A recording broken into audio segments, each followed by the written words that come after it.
Fuck you, asshole.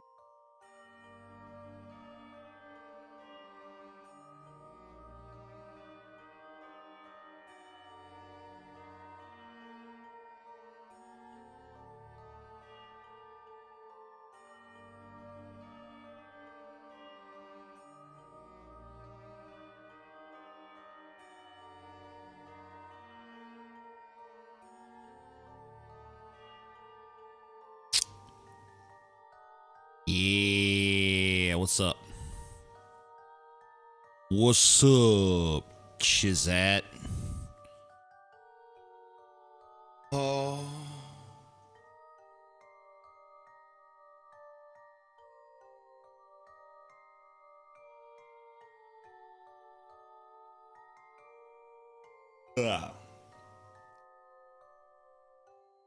Yeah, that ex-faggot tried to murder me, but he was a pussy-ass bitch. Pussy-ass bitch. Can't fucking murder me, bitch, 'cause you a bitch-ass bitch.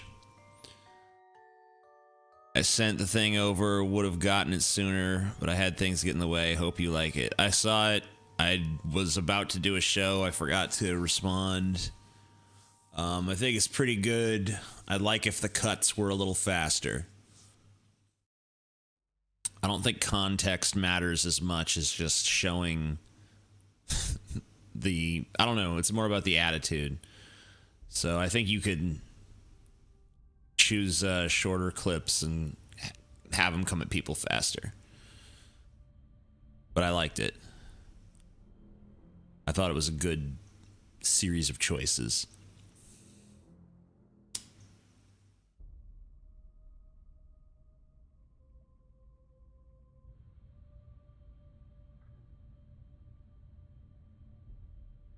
Shut up, drunken weeb. No one gives a fuck. No one gives a fuck what you think, you little bitch. Oh, that reminds me. Yeah, I gotta...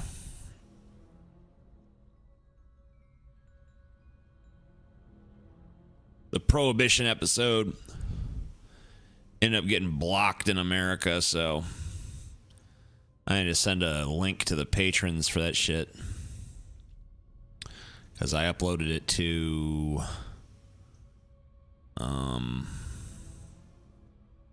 whatever the fuck this shit's called. Yeah. Oh, bitch. There it is.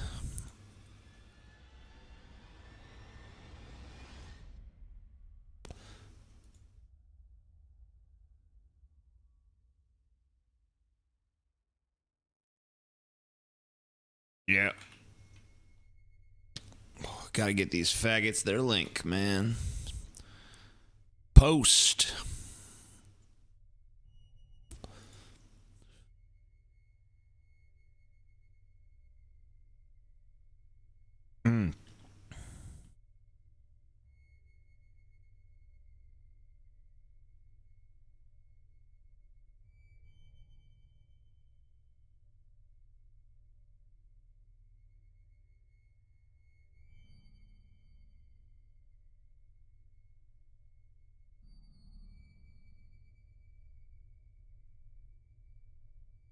Yeah, bitch. Okay. Done.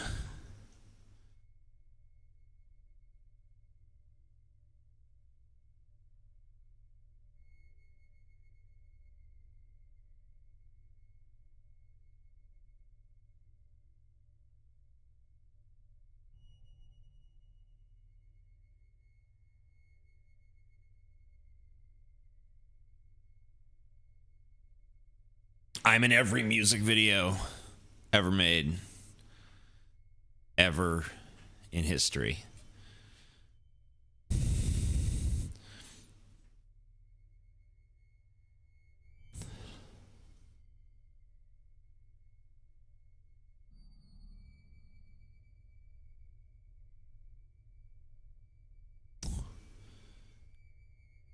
I have insomnia and I can't sleep, so I'm glad somebody's streaming in the middle of the night.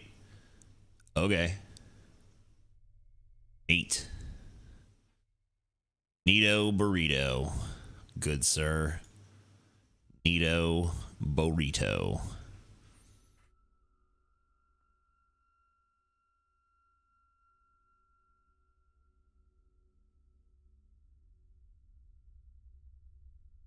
Yeah, cool, man. That's cool.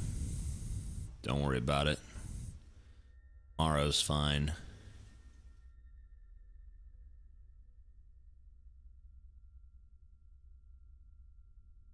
The Iceman was a hitman, dude. He doesn't count as a serial killer. I don't see him in here. When he's in here, I'll do it.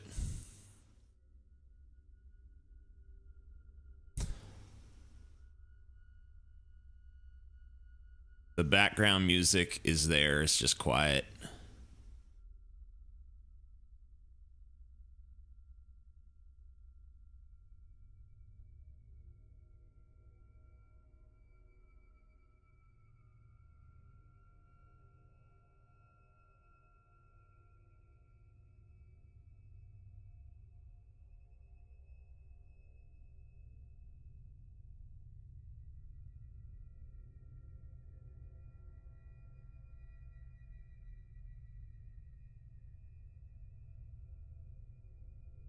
He did not get Paul, dude.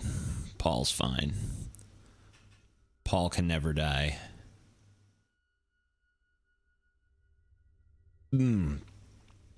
Ugh. What's this weird feeling? Oh. Damn. Damn, bitch. Woo. Woo. Woo. What? Bismillah? What? Hey, TJ, you ever watch Metalocalypse? I hate that show, dude. Serial killer gif, you sing something, blah, blah, blah, blah, blah. Yeah. Business. Good. Good stuff.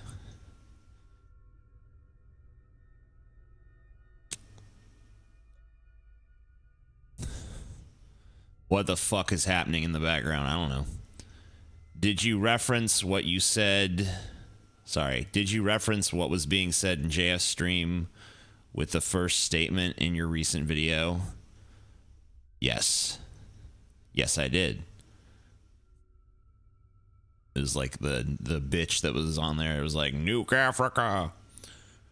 Stop giving them food. All right. Okay. Cool then, yeah. TJ, do you watch BuzzFeed? They are really cool, like a new age MTV. Get the fuck out of here.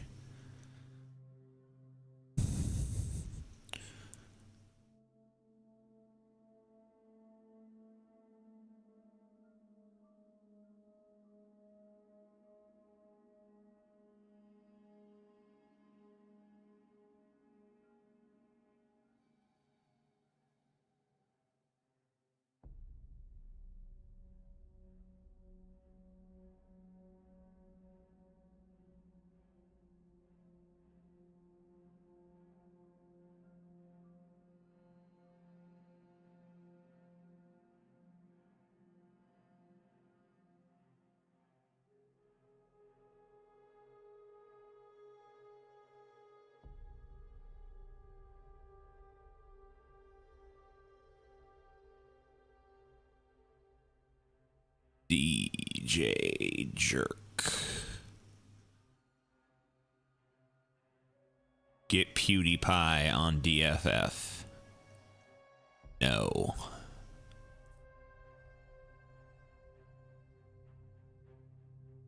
Rocking back and forth is a self-soothing mechanism for children that have suffered abuse or people with autism. Okay. I have a swollen tooth. Whoa. It's too deep for me. Can't handle that. Easy.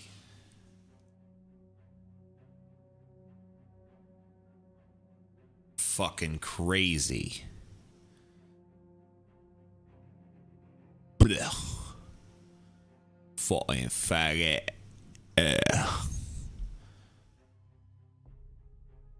Offer us the red pill and the blue pill. Shut up.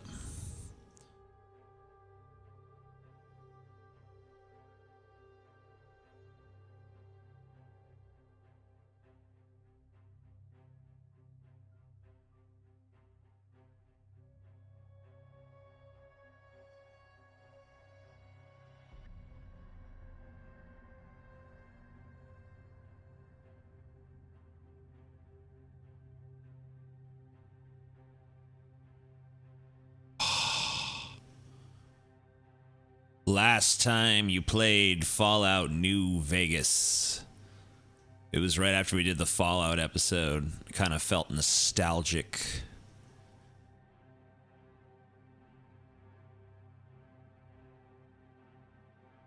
How does it feel to have things constantly repeated to you every time you're on the internet? X, TJ, are you with me? Banana, insert TJ-ism here. Feels good, man. Feels good.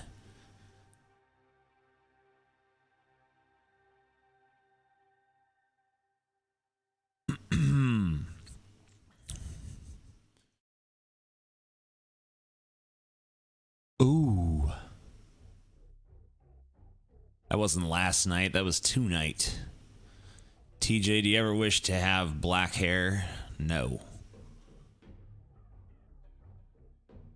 How long do you think it will take for this racist right-wing resurgence on YouTube to die back down, and why do you think it got so popular to begin with? I don't know on either of those fronts.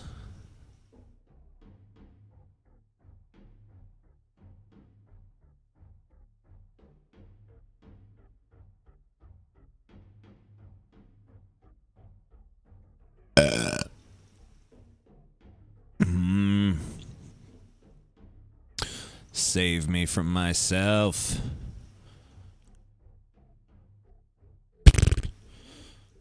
Tuesday morning.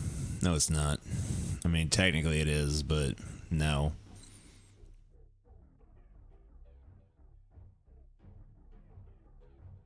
It's not morning. Fuck you. Morning doesn't start until tomorrow around 3 in the afternoon. That's when morning is. Stupid.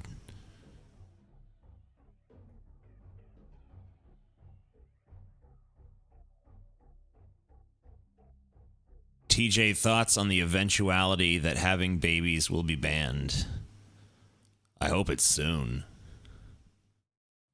I don't watch Better Call Saul. I don't like prequels.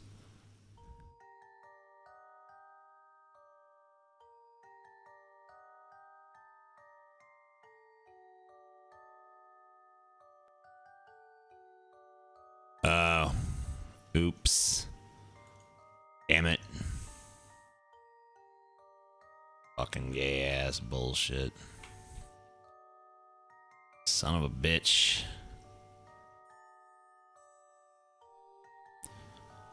Fucking nonsense.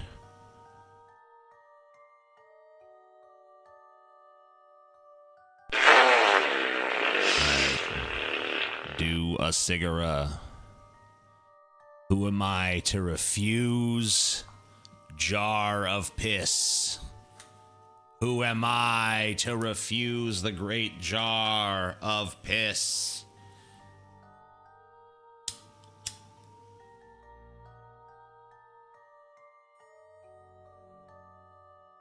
Feminism will ban babies for the Jews.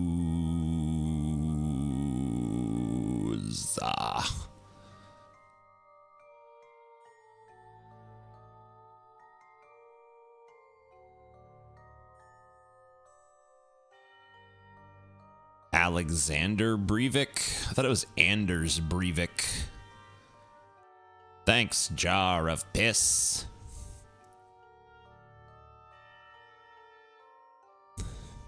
It's not morning Kawaii cost, you stupid Baron Trump fucking retard. It's still nighttime. Look outside, it's dark. Fuck you.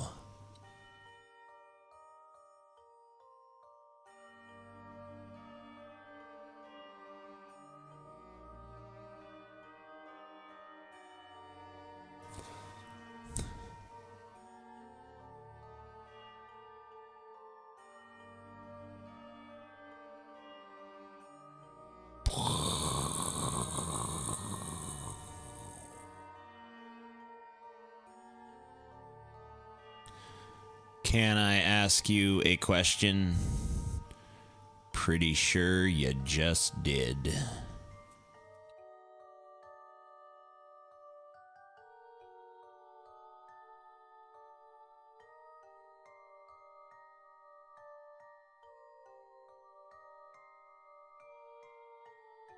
Where's my big ass super chat, CJ? What are you talking about, you crazy fucking retard? Goatberg is not a fucking real place. Quit making up things, you fucking degenerate.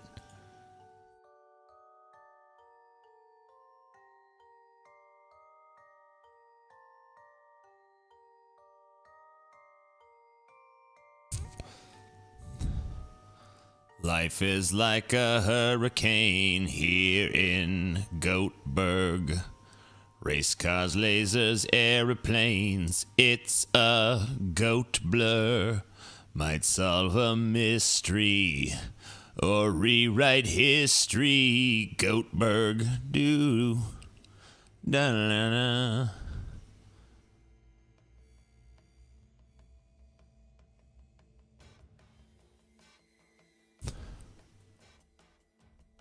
Fucking retard motherfuckers.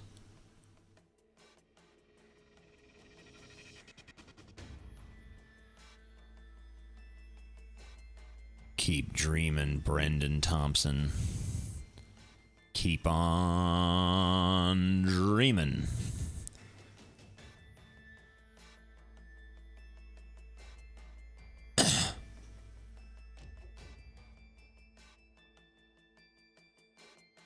Spiggity doo, dibbity da. Goat tails, woo. Da na na na.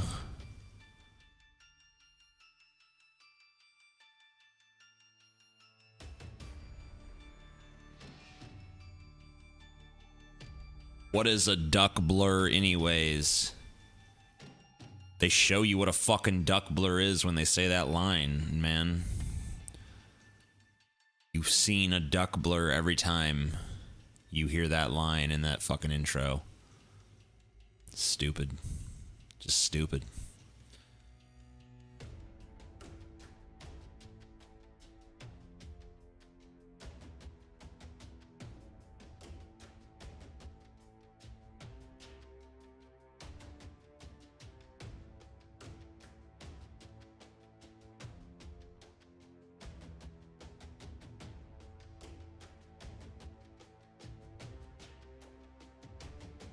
Of a mystery. History, DuckTales, woo. Stop appropriating Dr. Robotnik's culture with those sunglasses. No. No, it's mine now.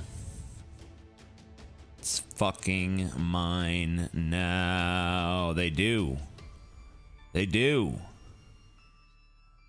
What's your favorite Joker iteration? I don't know. Heath Ledger's punk rock Joker is pretty cool. But I also like the Batman the Animated Series Mark Hamill Joker, so...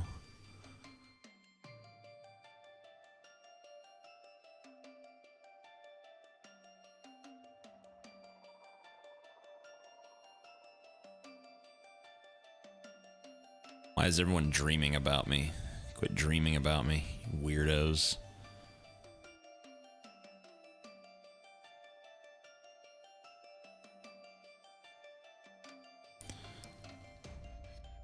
Might solve a mystery or rewrite history. DuckTales. Woo! Generally Relative sent us Streamlabs 7 minutes ago. Just before Jar of Pisses, actually. Said, I still think JF's plunge into the right-wing media sphere was brought on by him not being able to fuck that retarded Mexican girl anymore. Made the poor guy snap. Yeah. Hey, TJ, if you get Sam Hyde on the show, I'll donate 20 memes to the government. Thank you. P.S. Thanks. I'll never do that.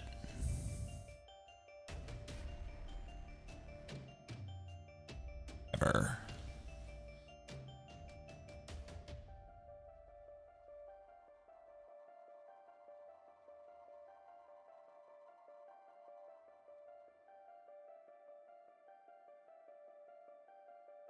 Carrie Fisher lives. She lives.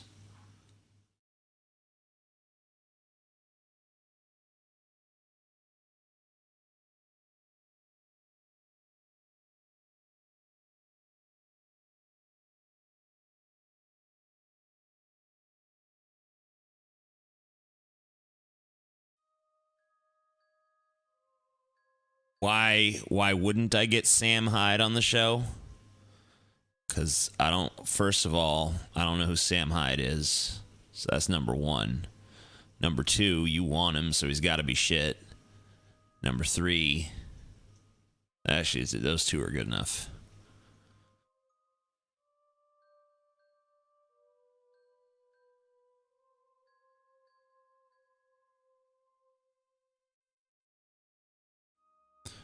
Drunk, bad with money, and I love your shit. That's a good combination. Those three traits are good.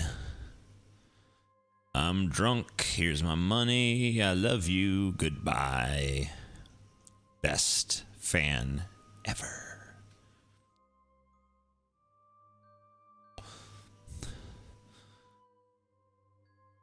Sam Hyde is great, shut up, Chi-Che. I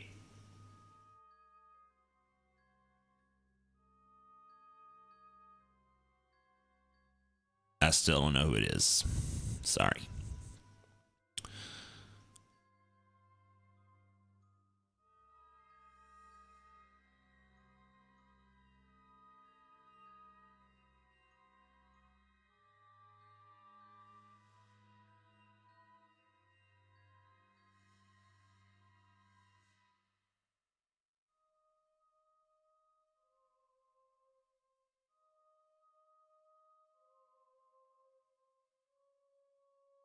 DuckTales, woo!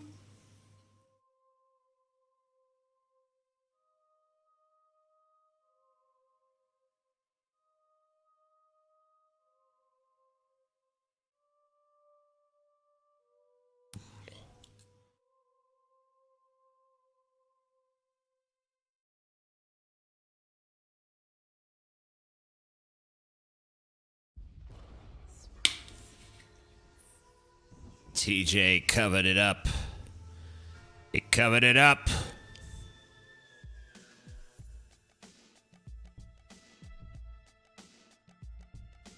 TJ, don't know what my opinion is worth. But I don't think you should do DFFs with the same theme back to back. It gets kind of boring. You should spread them out.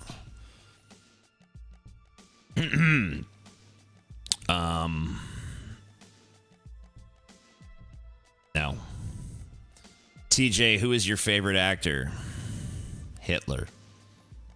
Hitler's always the answer.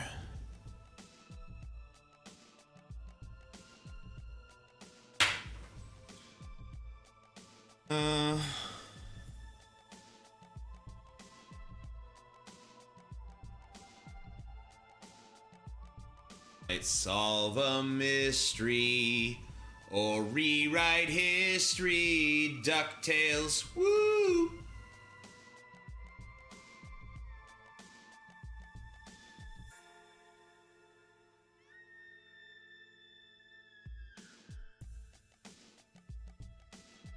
90% of the population was killed in the War of 1988. The government covered it up. The government covered it up. The government covered it up. The government covered it up.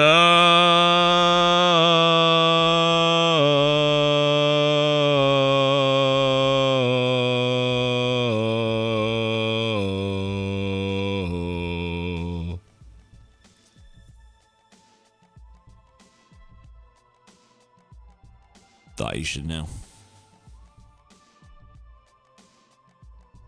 Which gaming corporation makes you the most superior fan for being a fan? I don't care, and I don't know, and I don't care.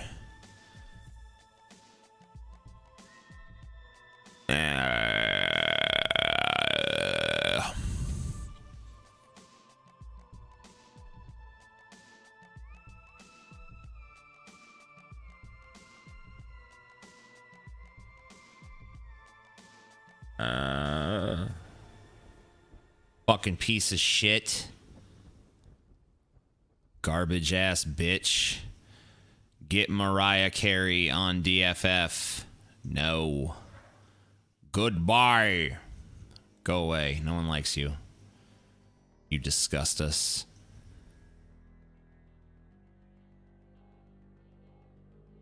"90% of the population was killed in the War of 1988.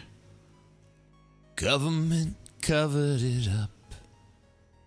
The government covered it up. The government covered it up. Why did the government cover it up? Why? Why? You're all a bunch of slaves. Slaves! Yeah, bitch. You don't understand nothing.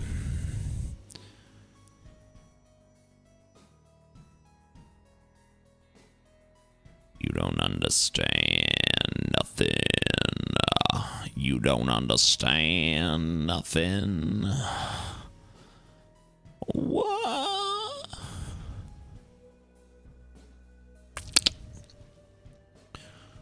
Shut up and burn. I think you just need to burn.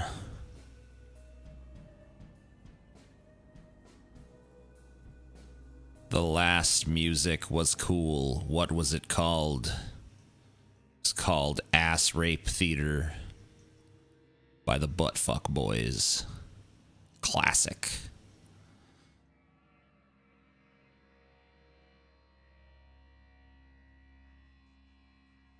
TJ, get Pauly Shore on DFF. Shut up. You have to be very careful throwing around words like slave. You don't understand the pains of cotton picking. Yeah, I do.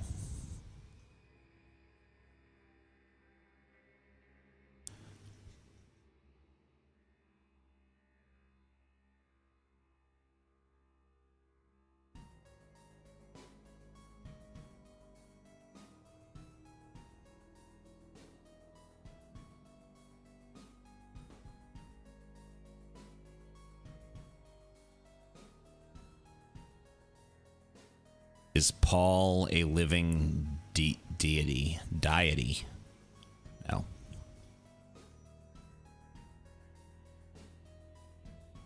Seriously though, what was it? I don't know.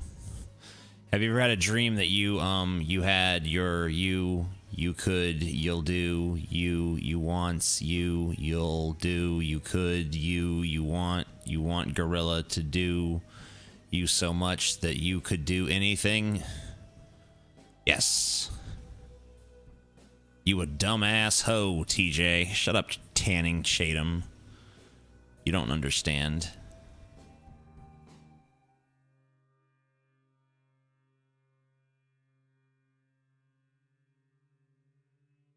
Is it bad? I want to pound kawaii cost boy pussy. Just shows you have bad taste. That's it.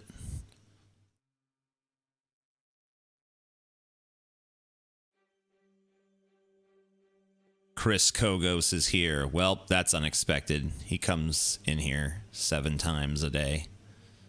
So that's not unexpected.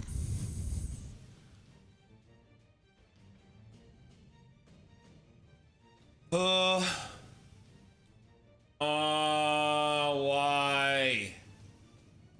Why? Why? Why?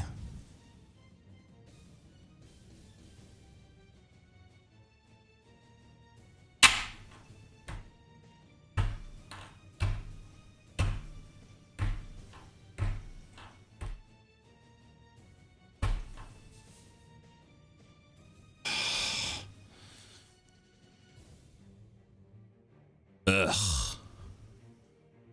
Ugh.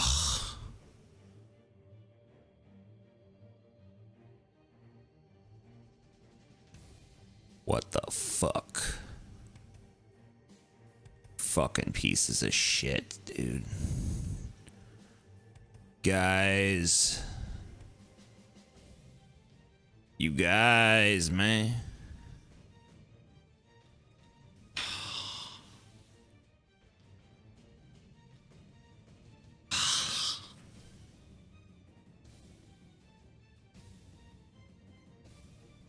Fuck you.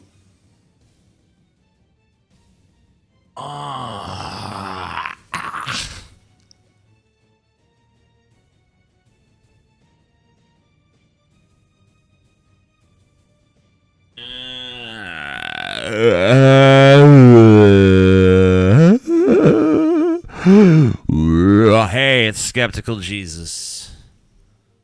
There he is. Stay where you are, Skeptical Jesus. I want to give you powers. God damn it. Stop it, you faggots. Quit talking. I'm trying to find Skeptical Jesus here. Son of a bitch. Where'd he go?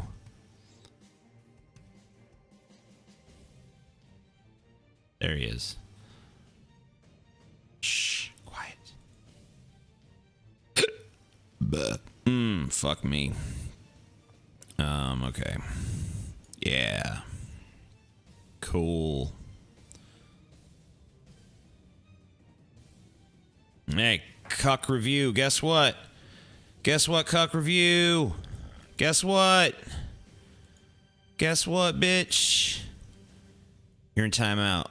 Because you fucking suck.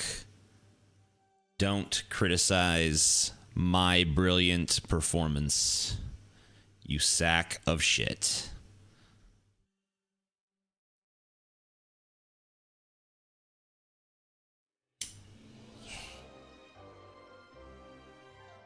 Every one of you.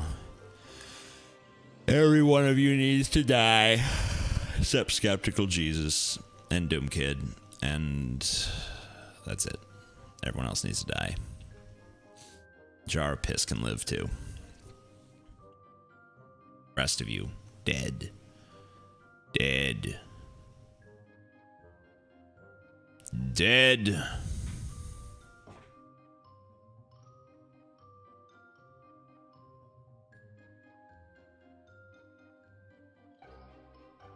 Opinion on the overpopulation of beetles in Wisconsin.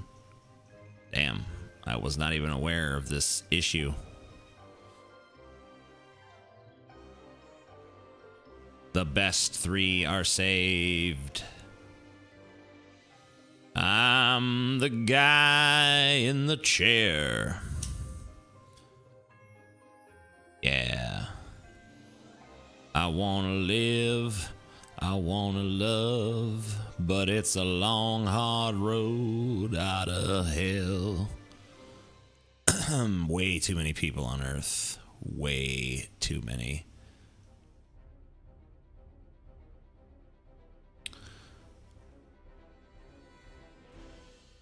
Probably die first, though. Good. Good, good, good, good.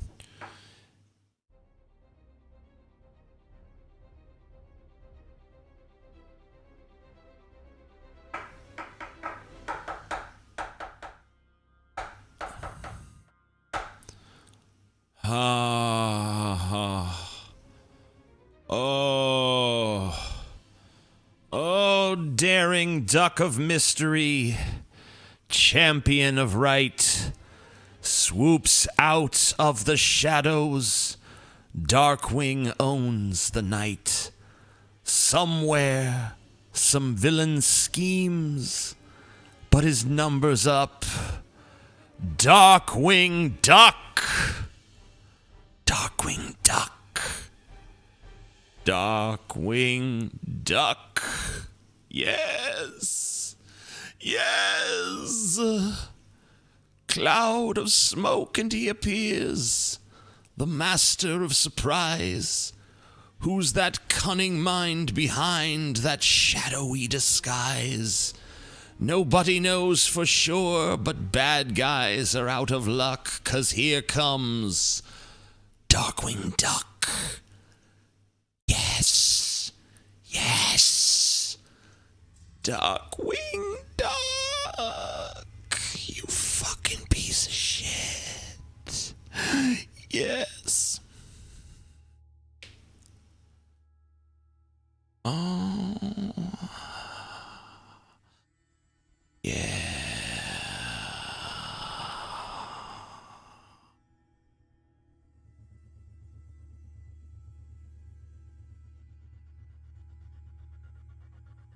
Aw.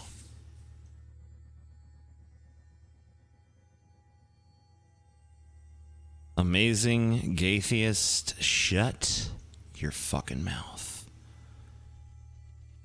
What's my favorite South Park character? Yours is Chef.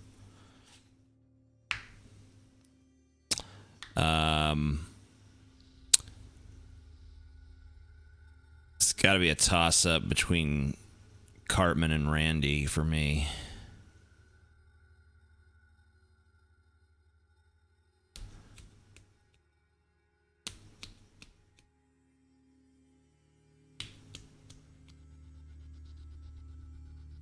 Yes. Yes. Yes. No one understands. Ah.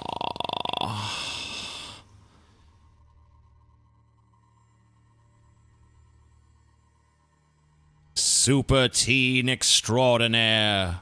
Freakazoid. Freakazoid. Runs around in underwear. Freakazoid. Freakazoid. Rescues Washington, D.C. Freakazoid. Freakazoid. Unless something better is on TV. Freakazoid. Freakazoid. Wow. Gets you right there. Makes you think, man. Makes you fucking think.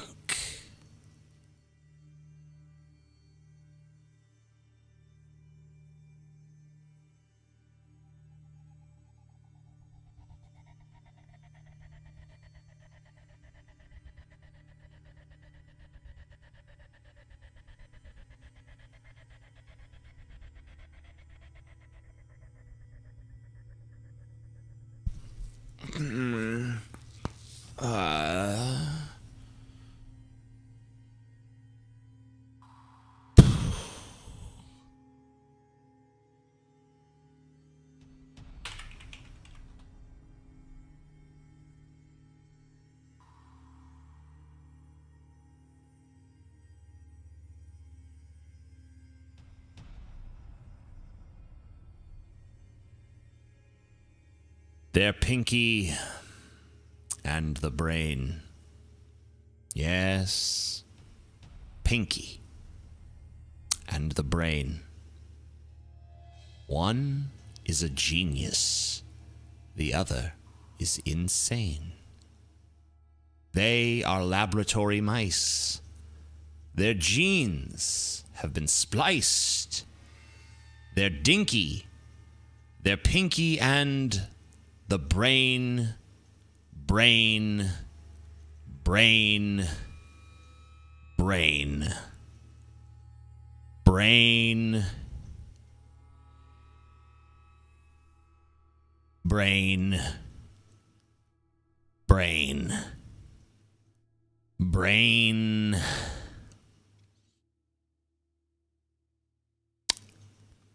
brain. Before each night is done, their plan will be unfurled. By the dawning of the sun, they'll take over the world. They're Pinky and the Brain. Yes, Pinky and the Brain. Their Twilight campaign is easy to explain. To prove their mousy worth, they'll overthrow the earth. They're Dinky. They're Pinky and the Brain. Brain. Brain, brain. Brain. Brain. Brain. Brain. Narf.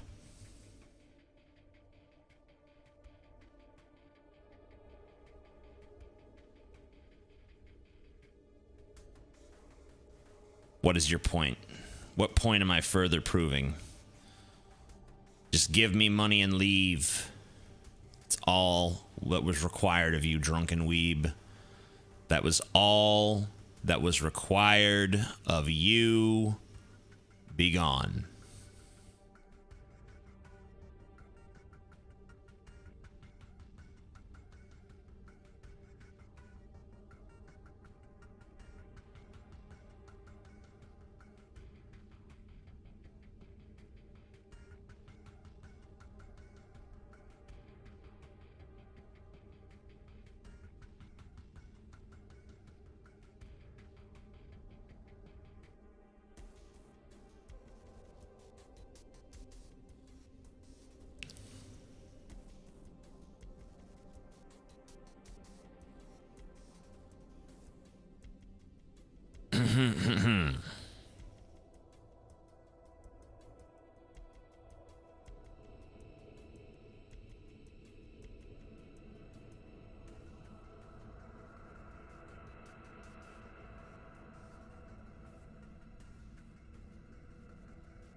$1.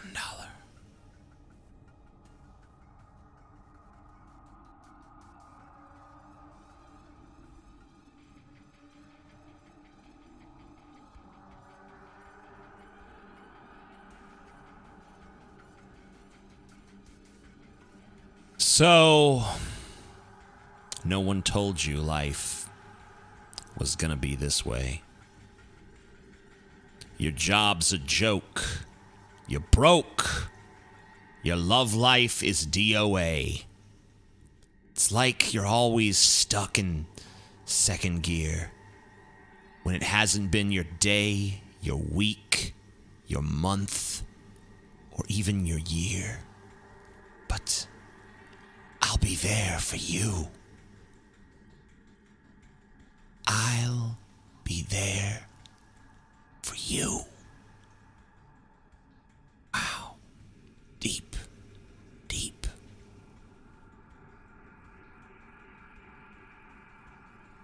Ranch or barbecue sauce? Barbecue sauce is clearly superior.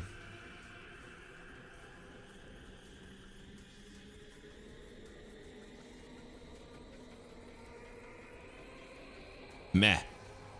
No, I'm not. TJ looks straight up angry as fuck right now. Yeah.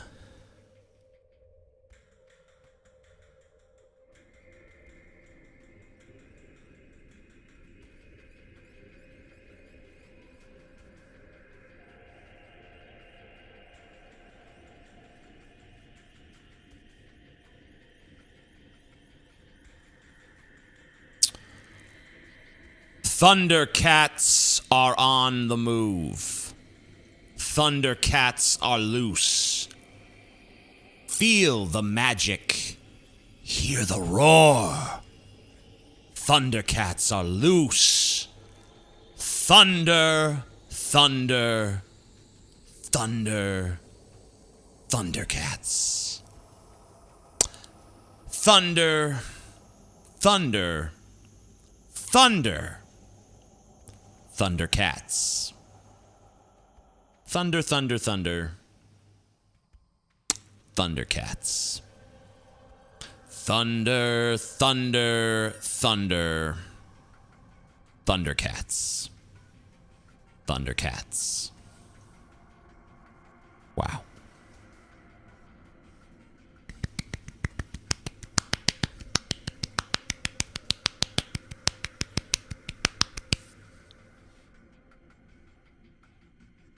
Yeah. Yeah, that's some powerful stuff. Powerful stuff.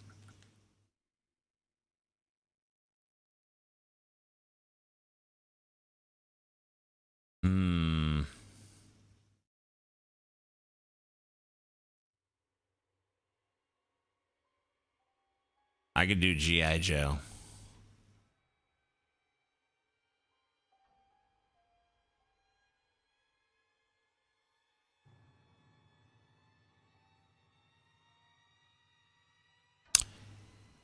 Yo, Joe. He'll fight for freedom wherever there is trouble. G.I. Joe is there. G.I. Joe, a real American hero. G.I. Joe is there. It's G.I. Joe against Cobra and Destro, fighting to save the day. He never gives up. He's always there, fighting for freedom over land and air. G.I. Joe, a real American hero. G.I. Joe is there. G.I. Joe is the code name for America's daring, highly trained Special Mission Force. Its purpose to defend human freedom against Cobra, a ruthless terrorist organization determined to rule the world. He never gives up. He'll stay till the fight's won. G.I. Joe will dare. G.I. Joe, a real American hero. G.I. Joe. Wow. Powerful stuff. Feel patriotic.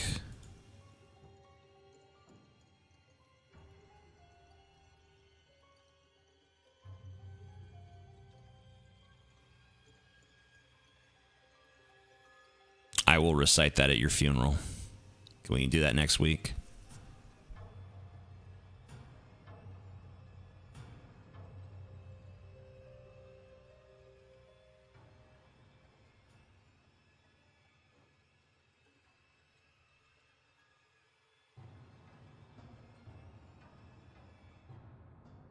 Does Knight Rider even have a theme song?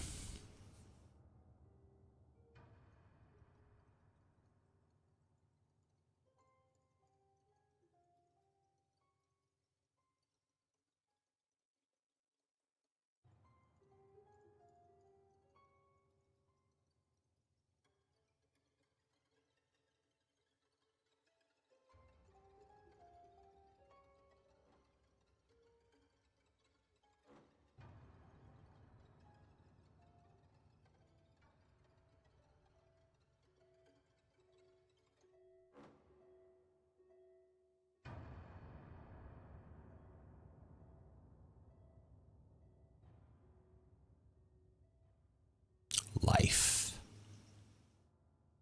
is like a hurricane here in Duckburg. Race cars, lasers, aeroplanes. It's a duck blur. Might solve a mystery or rewrite history. DuckTales. A woo. Every day, They're out there making DuckTales. Ooh, woo, woo. Tales of daring, do bad, and good luck tales. Woo. When it seems they're heading for the final curtain, cool deductions never fail. That's for certain. The worst of messes will become successes. DuckTales. Woo. Every day they're out there making DuckTales. Woo. Tales of daring, do bad, and good luck tales. Woo. Danger. Watch behind you. There's a stranger out to find you. What to do? Just grab on to some DuckTales. DuckTales. Ooh. Every day they're out there making DuckTales. Ooh. Tales of daring, do bad, and good luck tales. Ooh. Woo. Ooh. Bitch. Yeah. Fuck you. Fuck DuckTales, man. It's not the most well-written. It's CuckTales. Bitch.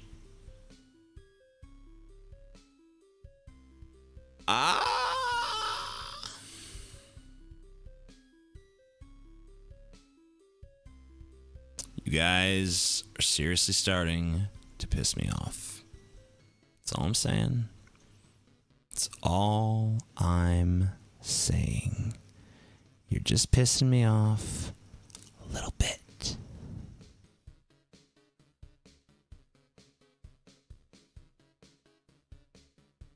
Yeah. Might want to contemplate your ways. Might want to stop being pieces of shit. It's time to grow up. It's time to appreciate poetry.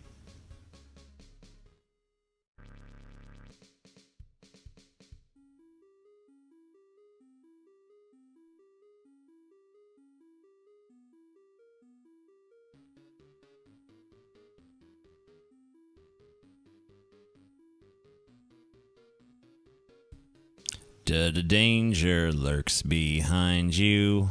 There's a stranger out to find you. What to do? Just grab onto some DuckTales. Is that song encouraging you to sexually harass the denizens of Duckburg? You know? It's just saying, you know, in this world, ducks are sentient fucking beings. And I'm supposed to go and just, whenever I'm feeling down, I'm just supposed to grab their asses? That's fucked up. What to do? Just grab onto some random bitch. Woo! Squeeze her titties. Yeah, just go molest a fucking duck, why don't you? Go fucking right up to Scrooge McDuck and finger his old butthole. That's what that song's telling you to do, and it's offensive. It's the most disgusting song I've ever heard in my life. In my fucking life.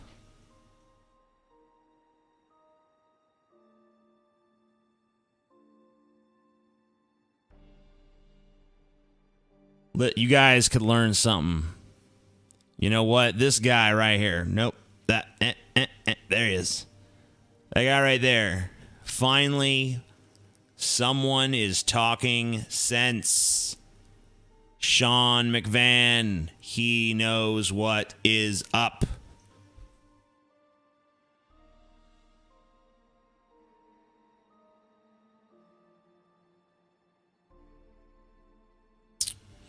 Brady Bunch.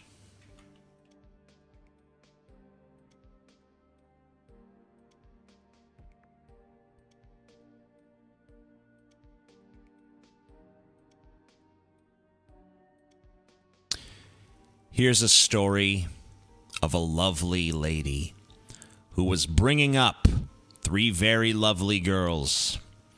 Yeah, I don't like the repetition of lovely. You know, two lovelies so close together. You know, couldn't have come up with some other fucking word. Here's a story of a fine-ass bitch who was bringing up three very lovely girls. See? You could fucking change that shit up. Use other words for lovely. All of them had hair of gold like their mother, the youngest one in curls. What a fucking prosaic goddamn scene. It's the story of a man named Brady who was busy with three boys of his own. They were four men living all together, yet they were all alone. No, because there's four of them. It's not, that's the definition of alone. You can't have, yeah, whatever. Till the one day when the lady met this fellow, and they knew that it was much more than a hunch that this group... So wait, that very same day, they're just like, let's all move in together? People move fast in the 70s. That this group must somehow form a family. That's the way we all became... Wait a minute, why is there this sudden change in narrative? This was told from the third person, and now all of a sudden it's like first person as a group? First group? What? That's the way we all became the Brady Bunch? You were an outside observer a minute ago. This is horrible. This is written poorly. I object to this. Hideous. Hideous garbage. No, no, no. All that fucking noise, man. This fucking noise.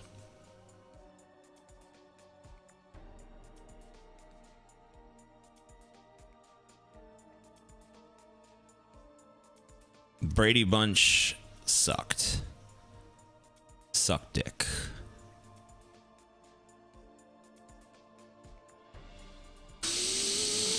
The Brady Bunch theme fucking sucks. Yeah, let's check out the Jetsons theme. See if that was any good. Meet George Jetson. His boy Elroy. Daughter Judy. Jane his wife. Wow. Powerful stuff. You know what? I enjoy the minimalism. I enjoy the minimalistic approach to the lyrics. You know, it doesn't tell you a whole lot, but there's not really a whole lot to tell, is there?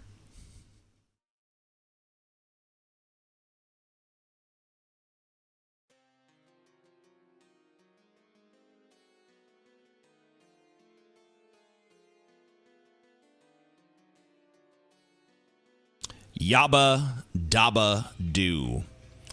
Flintstones. Meet the Flintstones. They're the modern Stone Age family. Like the dichotomy there. Past meets present. Okay. From the town of Bedrock, they're a page right out of history. Family and history are kind of a clumsy rhyme, but I guess it works in the context. Let's ride with the family down the street through the courtesy of Fred's 2 feet. I don't know, man. Sounds like they're putting too much on Fred, dude. When you're with the Flintstones, have a yabba dabba do time, a dabba do time. We'll have a gay old time. All right, I like it. Very progressive. Flintstones. Meet the Flintstones. They're the modern Stone Age family from the town of Bedrock. They're a page right out of history. Okay, we already said that. Someday, maybe Fred will win the fight. Then that cat will stay out for the night. Was that really a big running theme in the Flintstones? Fred trying to keep the fucking cat to stay out? Was that really worth dedicating part of the song to? I don't remember one goddamn time that was a gag. A lot. It was a running gag on the show. It was not a running gag. No, it really was. It was not. Yeah, it was, dude. It was an episodic gag where he tried to use the cat out of the house. Like, it was not. They used it as like a little stinger for each show. It was a little subplot. No. You just don't know what you're talking about. You're a retard. I'm a retard. Weren't you killed by John X, dude? Do you know what I came in here to tell you, TJ? What's that? Eureka. I've discovered the formula for fucking life. All right. I figured it out, TJ, and it's so deceptively simple. All right. Are you ready? I'm intrigued. It's a simple equation, okay? Not hard math. Okay. T plus J equals faggot squared. We're judging. Judging, hating. I know, so as soon as Paul comes, frames start dropping. The Internet fuck's up can't with handle that? my shit, dude. Piece of garbage. I just been fucking with him. I've been reading a bunch of old theme song lyrics as if they were brilliant works of poetry. They are. Some of them are. Some of them are surprisingly good. I was kind of surprised by how well constructed the Darkwing Duck theme song was lyrically. Yeah, Darkwing Duck was good. The fucking DuckTales song is pretty classic. It doesn't really work on a purely lyrical level, but No. as a song, it's pretty good. You know what really pissed me off was the Brady Bunch one. Because it sucks. Yeah, but it sucks in ways that you don't really notice until you actually just read it. I mean, the whole show sucks. I don't know about that. I liked the 90s movies where it transported them to a contemporary setting but didn't date them at all. Fuck you, Doom Kid. I made you. I made you, bitch. It was me that plucked you out of the fucking sea of plebs and gave you your wrench, and now you turn on me in the chat?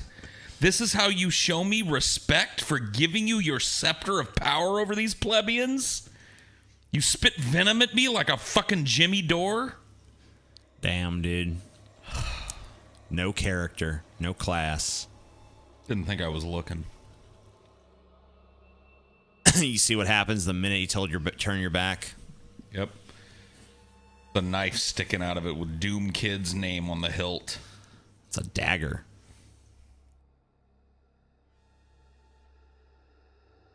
Oh shit, my dads are fighting. Whoa. Tell them to butt fucking make up. RIIIICK. Get out of here. Give RIIIICK to me. Paul is the biggest pleb, literally and figuratively. Except for you, Yomi. The most giant pleb of them all. Did you hear Jimmy Dore is going on DP? Hope they wear fucking eye guards and shit over there. He will spit cobra venom in their eyes. Psst. Diamond dogs. All right. I'm glad you felt the need to convey that. Dude, TJ, by the way, do you know what podcast fucking sucks now and is a shadow of its former self, dude? Have you heard this? What's that? You've been tuned into the community, dude? No. There is a podcast that fucking sucks now. Which and one? It's a shadow of its former self. Which one is that, Paul? The Joe Rogan Experience. Have you been watching lately? His last few episodes have been really subpar. Wow, that sucks. Yeah. I thought you'd have your finger on the pulse of this being a big podcaster and all. You know, I'm just, I've always been blithely ignorant of the goings on of the world.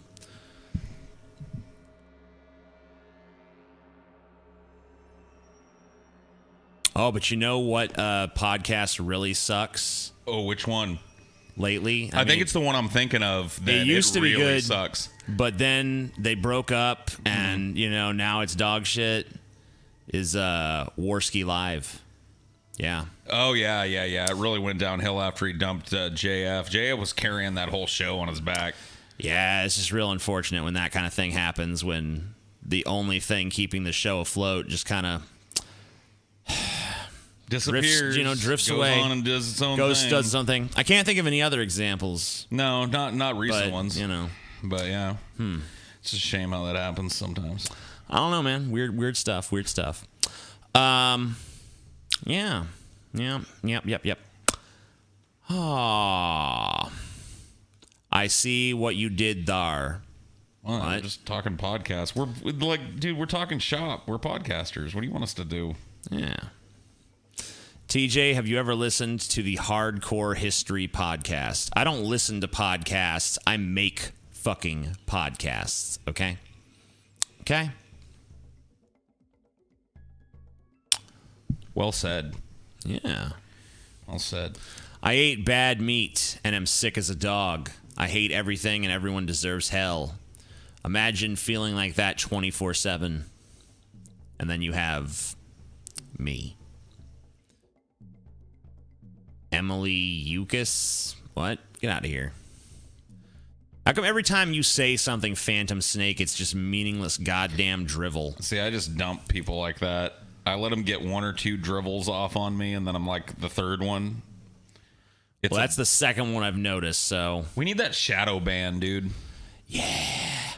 Shadow ban. Have I ever talked to you about my desire for, like, the shadow ban system to become the new internet standard? I don't know why it isn't already. I love the shadow ban. Yeah. Love the ban that nobody knows has come down, so they just keep talking. Well, unfortunately, because I put my chat up on here, they'll know. They'll know if they're banned. See, a true shadow ban, though, should have a way around that. Damn, Skeptical Jesus is fucking hungry to use that wrench, dude. Hey, you want I should boot him, bots? You want I should show him the door? I'll tell you what. If Phantom, whatever the fuck his stupid name is, says one more piece of damn gibberish nonsense, then yeah, boot his ass out of here. It's the new co-host on JF's show. All right. At least you explained your gibberish, I guess. All right. I'll accept that for now. Dude, I'm going to move you back down to one strike. Let me tell you what's hilarious and what is a meme on JF's show, because I watched a little bit of her first appearance today. Bye, dumb kid. She was making a joke about something, and JF, okay, number one, JF wants to fuck her real bad. Duh. And he is like absolutely just trying to, like, he's fucking, like, for a dude that talks about alpha males and shit, they even do a test together, an online test to find out whether you're an alpha or a beta male. And of course JF comes out as an alpha male, but he's not acting like an alpha male, he's acting like a beta, because he's just giggling at everything she says. Dude, you want to know what high comedy is on the JF show now? What's that? He was like, yes, well, you know, she asked a question on the beta or alpha questionnaire, and it was like, have you ever worked a job that with really high responsibility in life or death situations? And he was like, yes, I was actually a neurosurgeon for monkeys. And she goes, monkeys like the actual jungle creature, or like, you know, oh, I shouldn't say that. That's high comedy over there.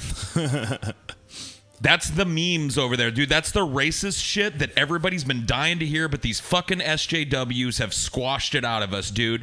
Calling black people monkeys is the meme of the century. I am Stop the presses. Stop the goddamn joke presses. Stop the goddamn stand-up comedy shows all over the motherfucking world.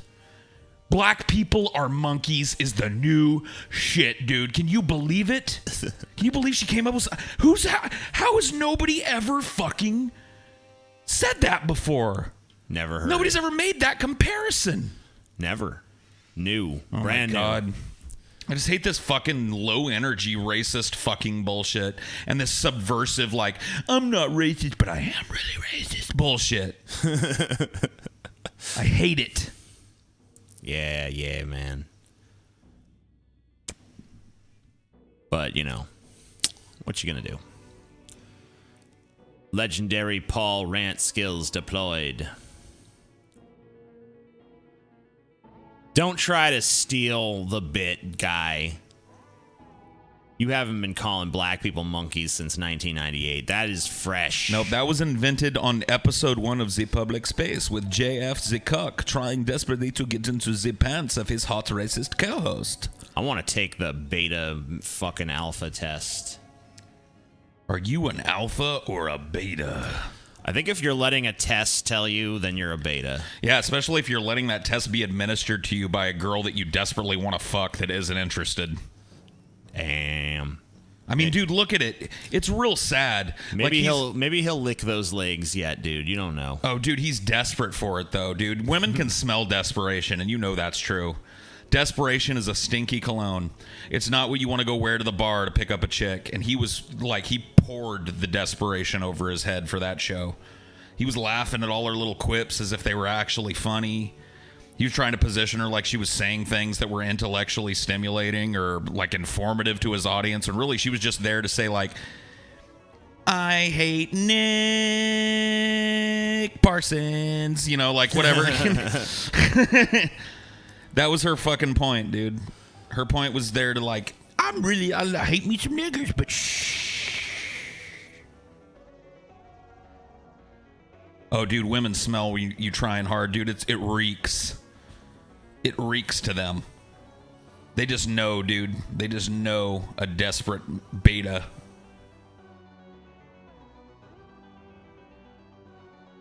Are you beta by default if you don't give a shit whether you're an alpha or beta? Yup. Only alpha males care about that alpha shit. Alpha male. Is your dick 10 feet long? Do you hunt saber-toothed tiger with a club?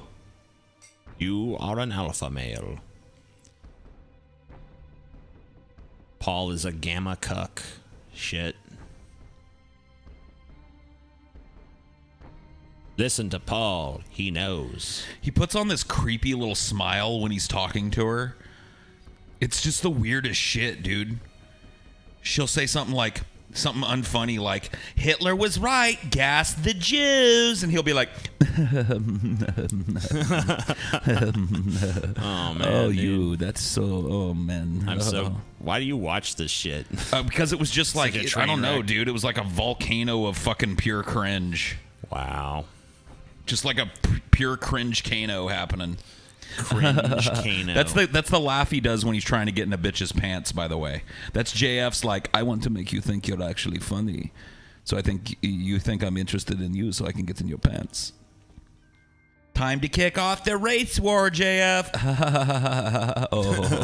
Oh, man, dude. Fuck. I fucked a retard.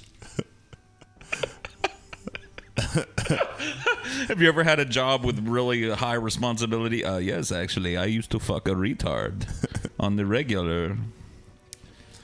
Fuck me a retard. Mexican retard. And then, you know what the funny thing is, dude? Is like all his fans, all these people that are all like blood sports and howling for blood and shit, they're eating that shit up over there.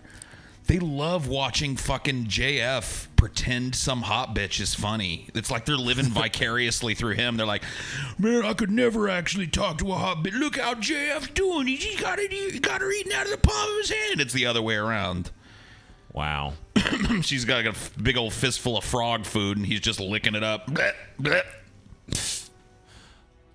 Damn. What a shit show. So sad. Well, I'll never see it. White guilt is a hell of a drug. That's the strike two. No spoilers, but is the new Avengers movie good? Yes. Yes. The best Avengers movie. Also, I know you said far. no spoilers, but he snaps his fingers at the end and half the Marvel Universe dies. Whoops. Fuck you if you haven't seen it yet. Dude, there's a dude that, like, he's been commenting since an episode of DP where I spoiled The Last Jedi. Uh-huh. And every chance he gets, he's like, I don't watch cinema for cynics ever since Paul spoiled the ending to Last Jedi. I've been done with that shit. And it's just like, you've been done for 6 months? Like, that doesn't sound like you're done. Yeah, then shut up about it.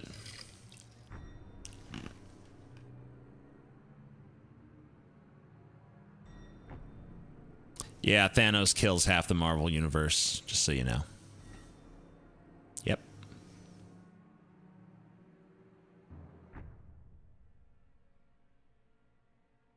Last Jedi sucked. Hey, that's a spoiler. Don't tell him that. Emilia says, why would you watch reviews if you didn't want spoilers? Emilia, that's so funny.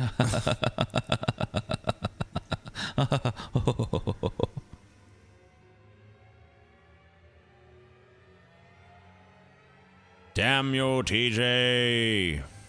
Damn you. Damn you, TJ. There's definitely people who do care about spoilers. I feel like I was watching a bad Avenger movie and a great Thanos movie at the same. I didn't think the Avengers parts were all bad. I thought some of them were a little underdeveloped, but there was a lot of really good character development. It's a good movie. Fuck you. Yeah, I have to agree with Paul on that. I feel like I was watching maybe like an all-right Avengers movie that had some good moments. But the good Thanos movie that's laid over top of it is so good that it makes it the best Avengers movie. I agree. By a country mile. I don't know about that, but it's the I best, do agree. the best. I kind of figured that I was going to kill half the universe. I mean, it happened in the comic books, so it's not that much of a spoiler. Well, most people haven't read that. Yeah, most people don't pay any attention to that bullshit. Hey, wait a minute. Is that a monkey saying that to me? I'm going, TJ, that's so funny. Oh, you're so bad. What kind of simian motherfucker is this? Oh, you just said simian? Oh, my God, the memes. Oh, the memes. Oh, the memes. The memes are so dank. I kid. Don't write the fucking I kid the wink wink. NAACP or whatever the fuck. I kid the wink wink. Keep giving me money. Spider-Man, Black Panther are dead. Yeah. Yeah. The drunken weeb claims to be half black too, but he's probably not. Probably not. Most people that claim the half of him that's black is probably just the dick in his ass. I don't mind spoilers because I watch movies for more than just plot. Well, look at you. Ooh, look how deep Lolly's is. La-de-fucking-da.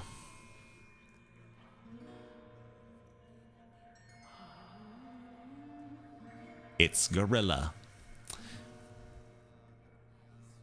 Infinity War made more money in 3 days than Justice League did in its entire theatrical run. Wow. That's fucking awesome, dude. That's just the greatest shit. It's okay, TJ. I'm not a pussy. Lol. I know you're a monkey. I'm sorry. I like spoilers. They help me avoid bad movies. Shut up. I hate spoilers, but don't care much. Okay. Yeah, all right. I don't need to know everyone's position on this. So you know. Just so you know.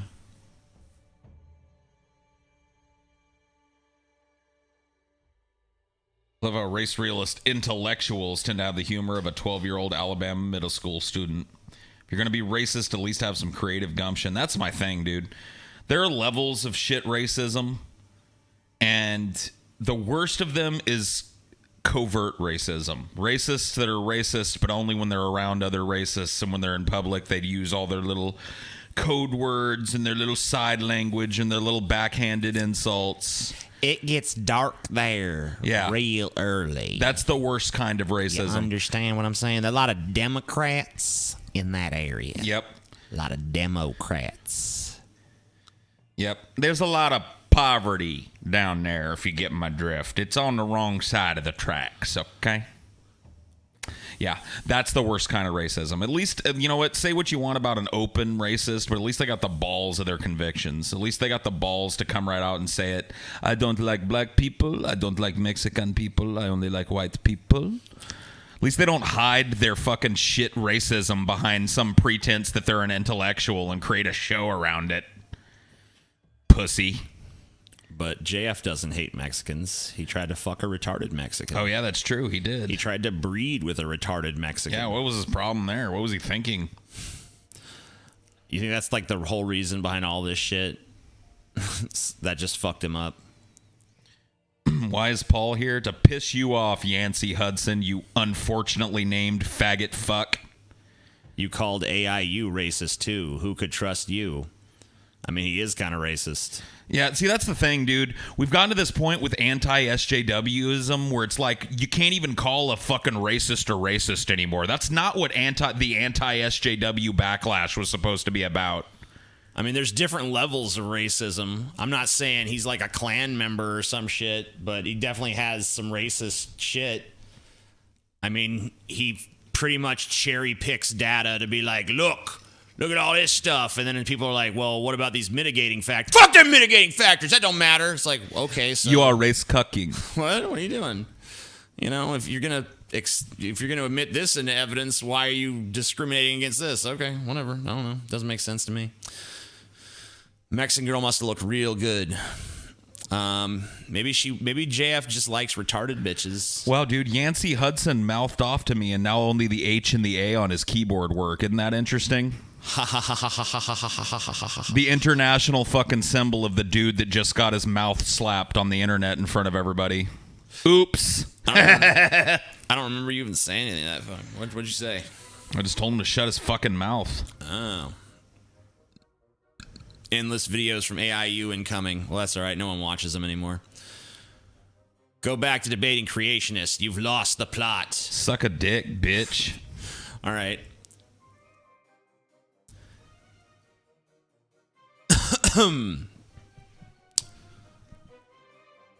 Wasn't she a downy, not a tard, though? What's the difference? That a downy is a tard, dude. What? Oh yeah, Paul. No, you didn't. Oh man, No, now you the didn't sour what? grapes are pouring forth. What is this? What is this Yancey Hudson shit? He just sour because he got fucked in front of everybody and tried to play it off with a fucking 18 Haas. Like, nobody that's really not affected by something types out 13 HAs. That's the nervous laughter of somebody that just got their mouth slapped full of dick in front of everybody in the chat room. Just shut up, move on. You're digging your grave, dude.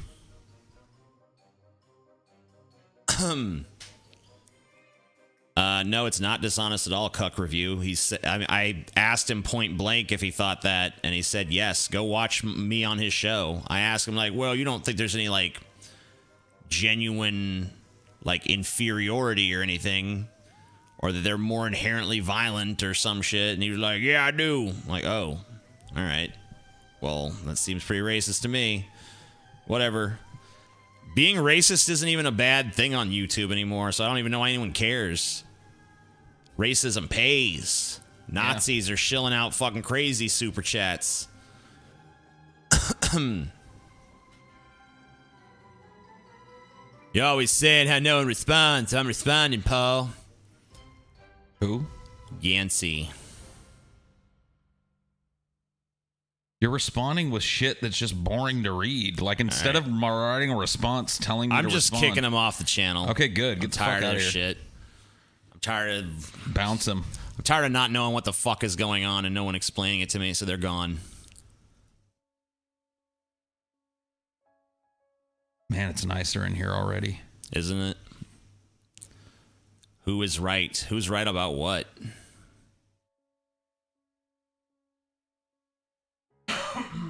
Bye, Yancey. You're gone. You're fucking gone. Yeah, as soon as I was old enough to understand the fucking curse my parents gave me by naming me Yancey, I would fucking jump off a bridge or some shit, too. What a curse. Terrible thing. They aren't Nazis, though, TJ, because flibbity-jibbity. Because intellectualism, because science. We are giving you science. No. Flibbity-jibbity, dude. Yes, flibbity-jibbity. Oh, yeah. Okay. Makes sense now. So much quieter without Yancey here. I already regret banning Yancey. Bring him back. Nah. Bring back Yance. Bring back Yance. I was joking. I'm not sad. I was joking, too. Don't bring him back. Who is Scotty's best man? I don't know. Kick everyone except me. No. Who the hell's Lil Fleabo? Do you know about this? Nope. Never heard of Little Fleabo. I don't want to.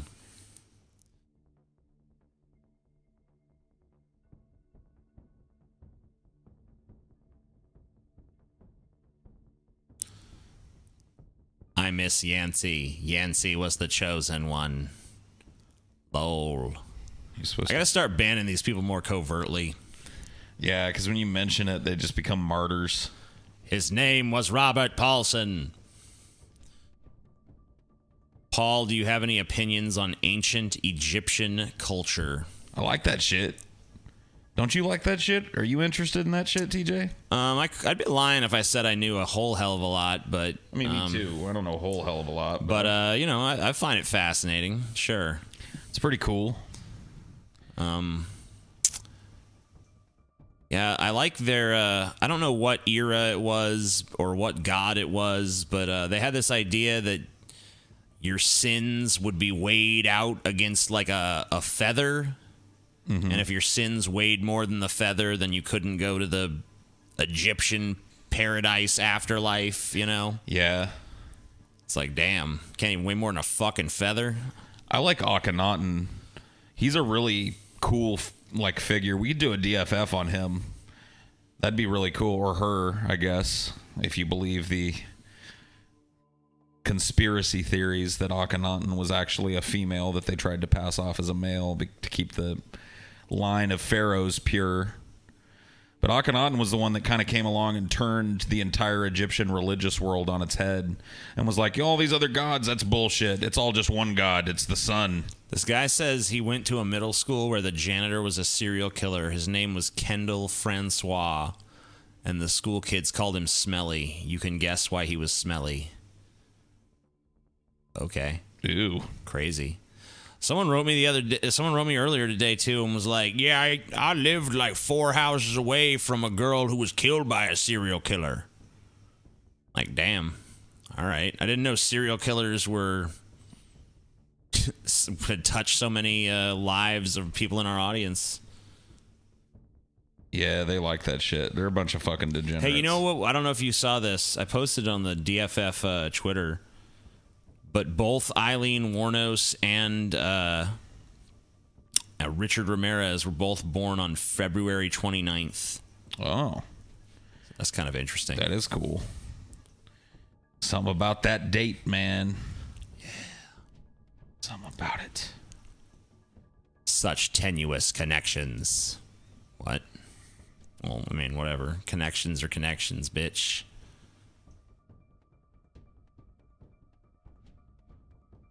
Six degrees of serial killing.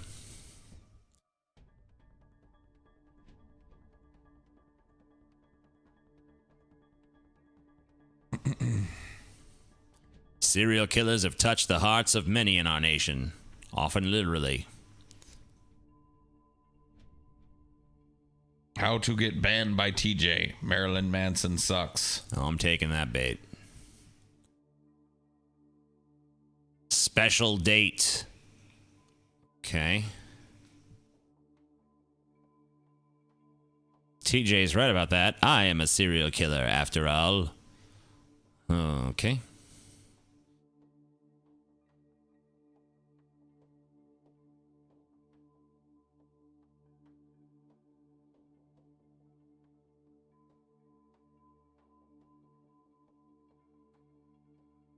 The Second Amendment ultimately protects the First Amendment. We can never protect the First Amendment without the threat of physical violence. How you feel about that, TJ? You with that? Yeah, dude. You on board with that? Yeah. You know, gotta fight the government, dude. Yep. I realized we had a major oversight that we left out the Green River Killer. Oh, yeah. From contention. Well, we left out a few. Yeah. Honestly, I mean, it's hard with these lists to get everybody. You saw how long it took to just get us through 25 of these. Yeah, so I think we probably couldn't have put too many more. Maybe we'll have like a second list at some point.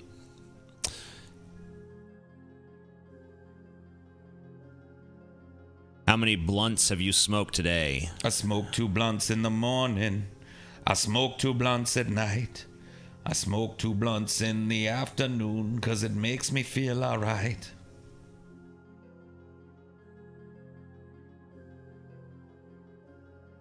Viking mythology. It's fun. Also missed out on the guy who killed and decomposed his victims in acid, called him the stew maker. The stew maker? Sweet.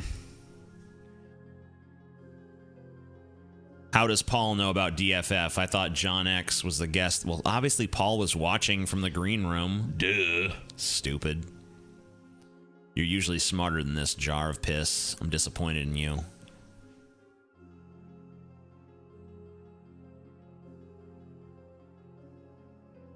Thankfully, TJ has sobered up since starting this. I was never drunk. Were you wasted, TJ? I wasn't even high. You hitting the shine? Nope. You hitting the shine again, TJ? Nope. TJ's back on that shine. Back on the sauce.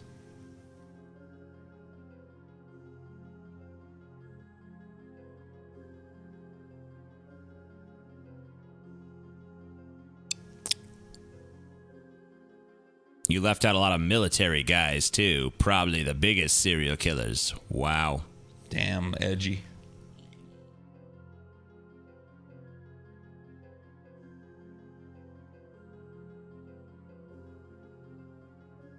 Oh, it's not high. Maybe a little, but $5 for nothing. Good. Good. I think we need to be high. I agree with that. I'm gonna go roll us a J. Good. A little good night J. A little before bed J. Hey, can you do me a favor? Yeah. And plug this phone in? Yeah. So I can waste the battery watching Forensic Files as I try to sleep.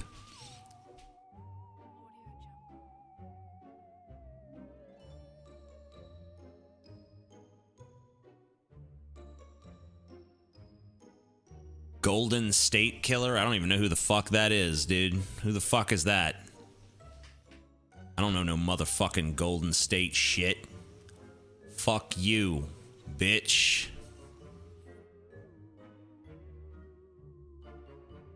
Stupid fucking retard.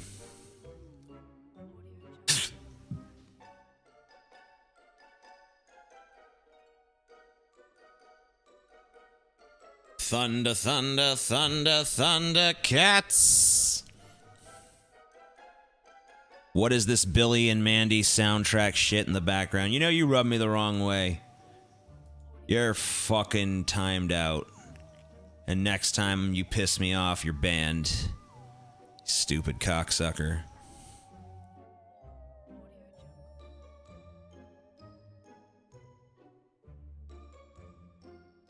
Thunder, thunder, thunder, thunder, cats. I'll just hang out here behind the chat, if that's alright.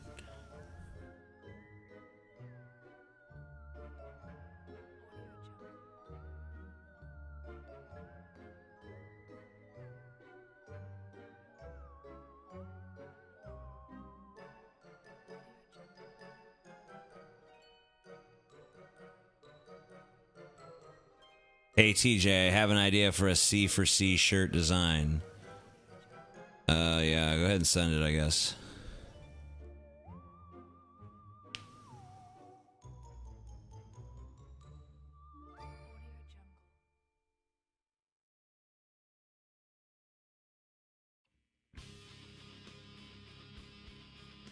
That's my idea, Pananam, man, you piece of shit. Don't steal my fucking idea, you retard. You're not smart enough to come up with such a fucking brilliant scheme on your own. And you know it. You know you stole it. Don't even lie. Fuck you, you retard piece of shit. Piece of shit.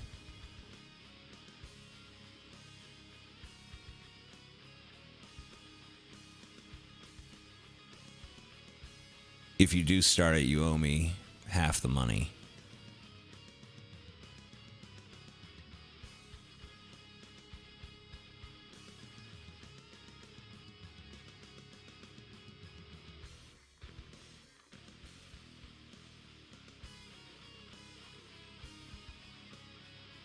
I'm gonna open a restaurant that every meal you order gets turned into a dip. That sounds disgusting. PB and TJ. Yeah. You don't need to make some tea. All right? There's no necessity to you making tea.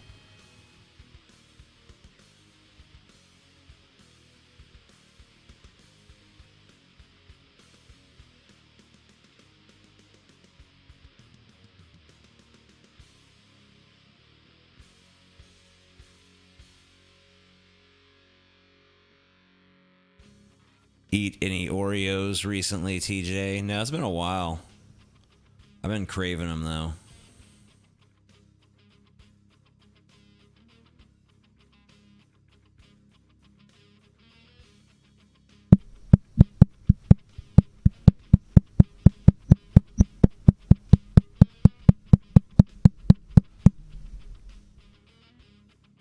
I don't really care for tea unless it's iced tea.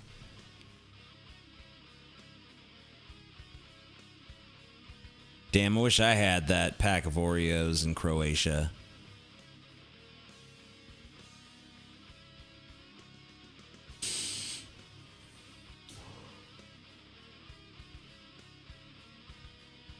That's annoying, TJ. Really, is it? This is what you're like. This is what dealing with you is. This is what it's like to fucking listen to your dog shit fucking comments. They're like, this is annoying, TJ. Like, good. Fuck you. What do you think it's like for me? I know, right? It's just a little fucking tiny sliver of revenge against your fucking horrible ass.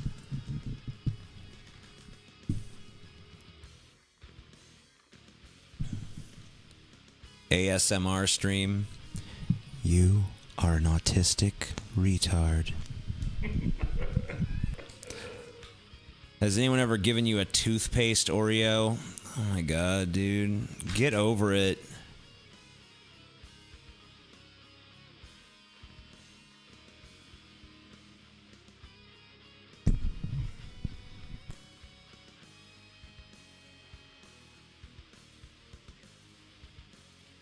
Oh, yeah.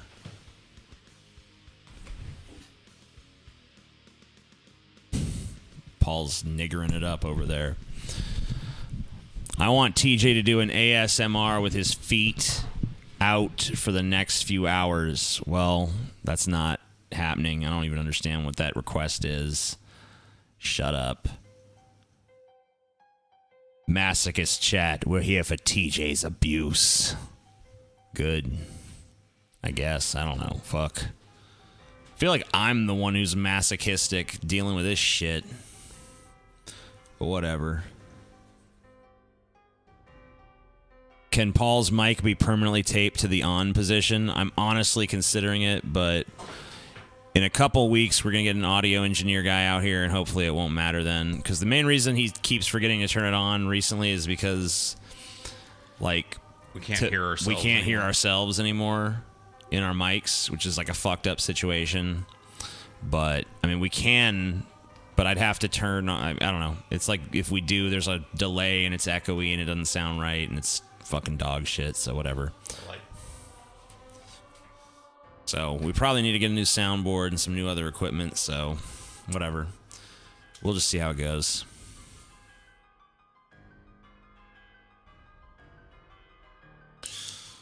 My Streamlabs I just sent doesn't seem to be showing up. Well, surprise, surprise. That's a shocker. Streamlabs fucking up, you don't goddamn say. All right, so, yeah, I see where you sent in 669. TJ, I've been following you for a few years. I found you because Jacqueline Glenn name-dropped you in a handful of her videos. I've since stopped following her but kept watching you. Are you and her still close? I mean, we haven't had a falling out or anything, but we haven't talked in a good long while. I feel like I heard from someone that she's not even really doing like atheism type content. I guess she's just doing like drama now, like my ex-boyfriend's a piece of shit, part 341. It's like, okay, well, you know, if that's the market, then go for it, I guess. I don't know. Hearing yourself echo is how speech blockers work. What the hell is a speech blocker? It's you can actually like if you put the right delay on your voice and pipe it back into your ears, it makes it almost impossible to speak. We were experiencing some of it. Yeah, I know exactly It just what you mean. confuses the brain. Brain's like, what? Why am I out of sync? So, yeah, it just creates problems. Dude, that fucking picture you released on the DFF Twitter today, dude. Oh, yeah.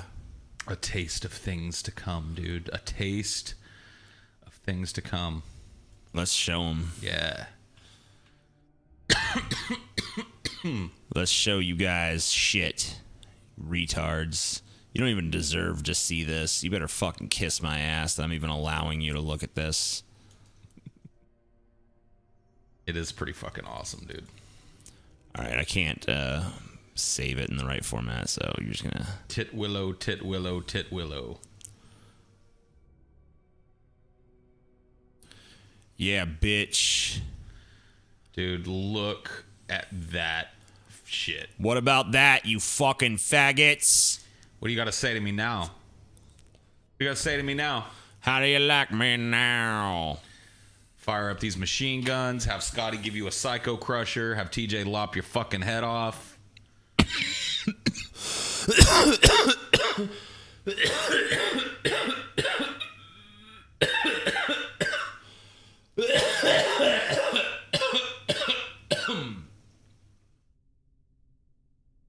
Oh, TJ.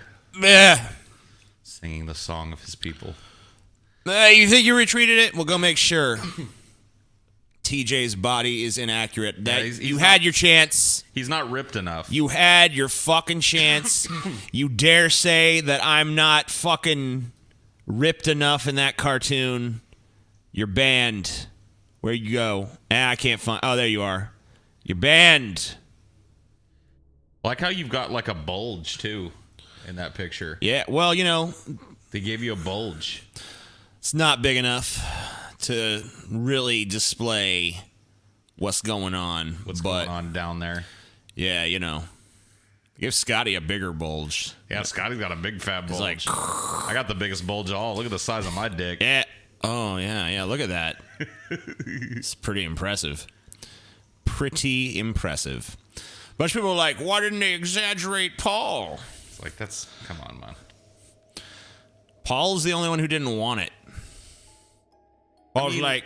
Let's be honest, they did exaggerate me. I'm not so fat that I can't walk and have to be conveyed. I mean, I thought it was a photo first time I saw it. I don't know. Fuck you. Yeah, nobody mistook the one of you for a photo. Yeah, because it's not nearly buff enough. But I mean, you know... Whatever, dude. That doesn't even look realistic in a cartoon. I mean, look at this. Look at this. Yeah, look at them guns. Dude, you just like when Brett Keane did that shit. When he did what? When he was like flexing and shit. Yeah, he was in the mirror. Like, if for him it wasn't even like you're almost just like, yeah, okay, this is Brett, but like just thinking about that separate from what you already know about him, it's like who the fuck does that shit? Like what fat, ridiculous looking fuck comes out to disprove that he's fat by showing off his fat, jiggly-ass arms and his fat, disgusting body and be like, look, I ain't fat, see, I'm buff. It's Dunning-Kruger, dude. Like, you know what happened is that fucking Dorn comes to him and she's like, oh my God, you're my big, fat, sexy man. He takes it to heart. He thinks he's an actual sexy man and he gets in front of the, like, he's done that before, too. The video that, like, brought his downfall was like a really unself-aware video where he was like staring at the camera all wistful and sad like while bad techno music played. It's like sad techno music and somebody else's poem that he was claiming he wrote kind of overlaid on text. Like just the way he looked, dude, it was the fakest shit you've ever seen. There's a poem I wrote, it's called The Raven. Yeah. By Brett Keane. Alan Creed. That's my new stage name. Once upon a midnight situation. See, Brett Keane is not a troll. That's the thing. Like, he engages in trolling, but he hasn't earned his badge because he never gets away with it. You can't be a troll unless you successfully troll somebody. And Brett Keane has never done that without making himself look worse. Unless Brett Keane gets on video one day and says, "My name is actually Alexander Stevens. Yes. I have been portraying a character." Oh, man, that would be the ultimate I troll. mean, then I'd be like, "God damn. Wow. Holy shit." Was the techno music fagcore? No. Fagcore hadn't been invented yet. You've heard this type of shit. It's like the tinkly piano music over the tick-a-ding, tick-a-ding, tick-a-ding. It was like ding, ding, ding, ding. Just try like sad, evocative music. Hey, Brett's just too dumb to get one over. And you got to be able to at least get one over to call yourself a troll. And he's never gotten one over. Even when he like puts on some kind of fake name and comes to like a subreddit or something, Yeah. he's always found out. Dude, I've told you about the time that he was in Ideology that one time. And he was trying to, he was like, "I'll be a female situation. What name would females have? Betsy." He names himself Betsy. And as soon as he typed, I knew it was him. Like, it was just like fucking insane. It's just like hearing him speak. It's like, "Paul is a loser and he never was any good on DP and he's killing the show." And I'm like, "Hi, Brett." Or I'm sorry, Betsy. Bretsy. I mean, it's just such a it's such a funny moment because it's true. Like, Brett can't pretend to not be Brett. He can't help but be the manatee.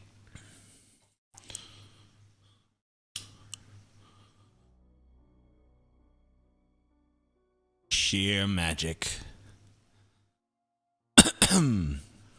Betsy is a cow's name. Yeah, you're right. No one would name her. That's the point. That's how you know it's not an actual chick. Like Bessie. You know what I mean? I went to school with a girl named Betsy. Really? Yep.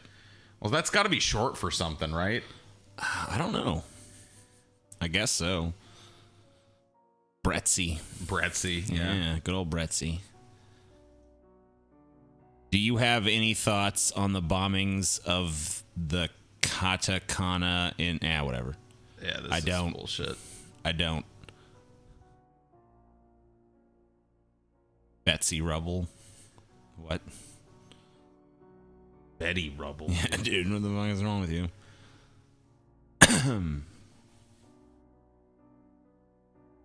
Individual.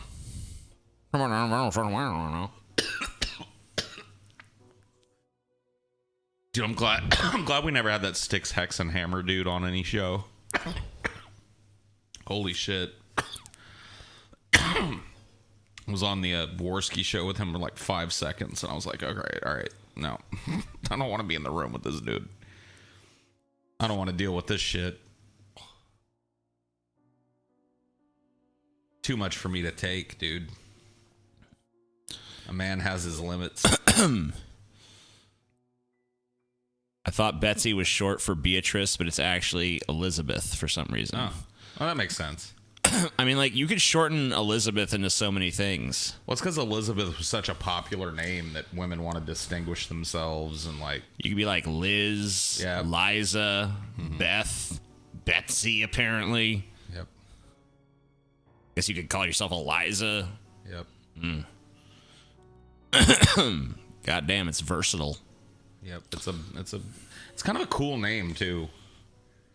I've always liked Elizabeth as a name. It's a name that confers power. Yeah. Regal. Yep. What's your favorite female name? You can't pick Chelsea, 'cause that's just the faggot answer. I like Persephone. Persephone's pretty cool. Never met a Persephone, have you? No, but I like the name. I like Emily and Amelie, the French version of Emily. I would say those are pretty cool. I like those names. I like Amelie better. Me too. Nadia.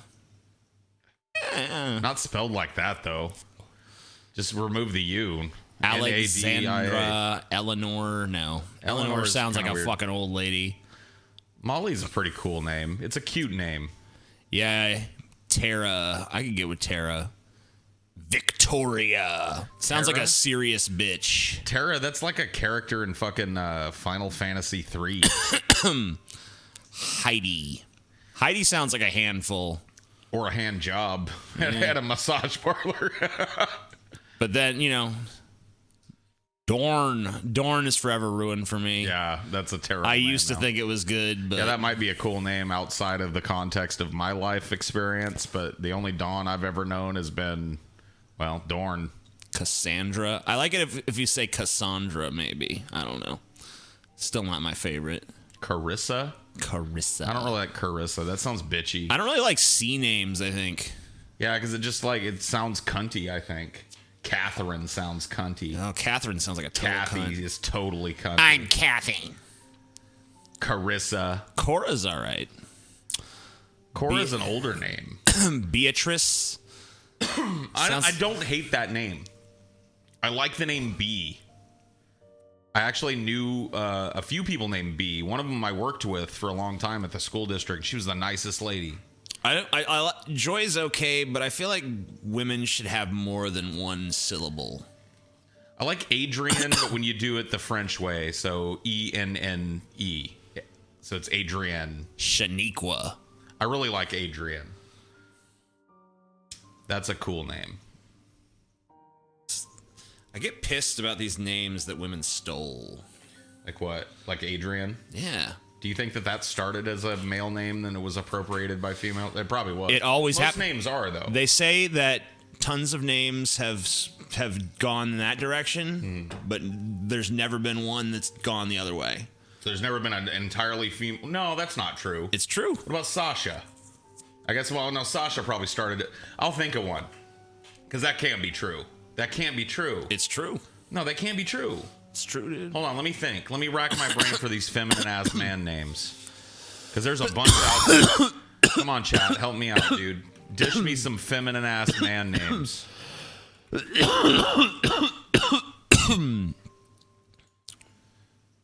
8 names that switch gender. Lauren. Oh, it was a male name. Used to be a man's name. Ashley. Ashley name. used to be a man's name. Leslie used to be a male man's name. Wow. name. Allison used to be a man's name. Meredith used to be a man's name. Meredith? Lindsay. Meredith Burgess. I can... All right, you're right. There was this fucking famous Lindsay, I know that one's true. Whitney. Beverly. It's crazy to think there was men named Beverly at one point. What about Darlene? Darlene? Yeah.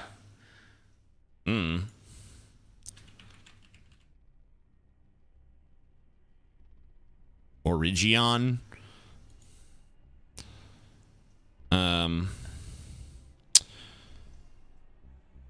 Means little dear one. Little dear one. It doesn't say anything about it once being a man's name. All right. But there's never been one that's started as a female name that's crossed over to Well, a think male about how men are versus how women are. Like, to give your daughter kind of a masculine name is like, yeah, it sounds kind of tough. name. Right. To give your son a girly name is like, sounds like a little pussy now. Yeah. Like, you know, you wouldn't have a son and be like, pick a female name that might fit a fucking boy that wasn't, you know, at least at one point a fucking male name. That's a good one. What about Jody? Jody. I knew a Jody girl growing up. I think little Jody's sister of one of my friends. I think Jody's one of those names that used to be a male name, though. Look it up. See. All right, let's see. I can't... Like, I've heard of boys named Jody. But that's just a name that I can't think of anything but the feminine.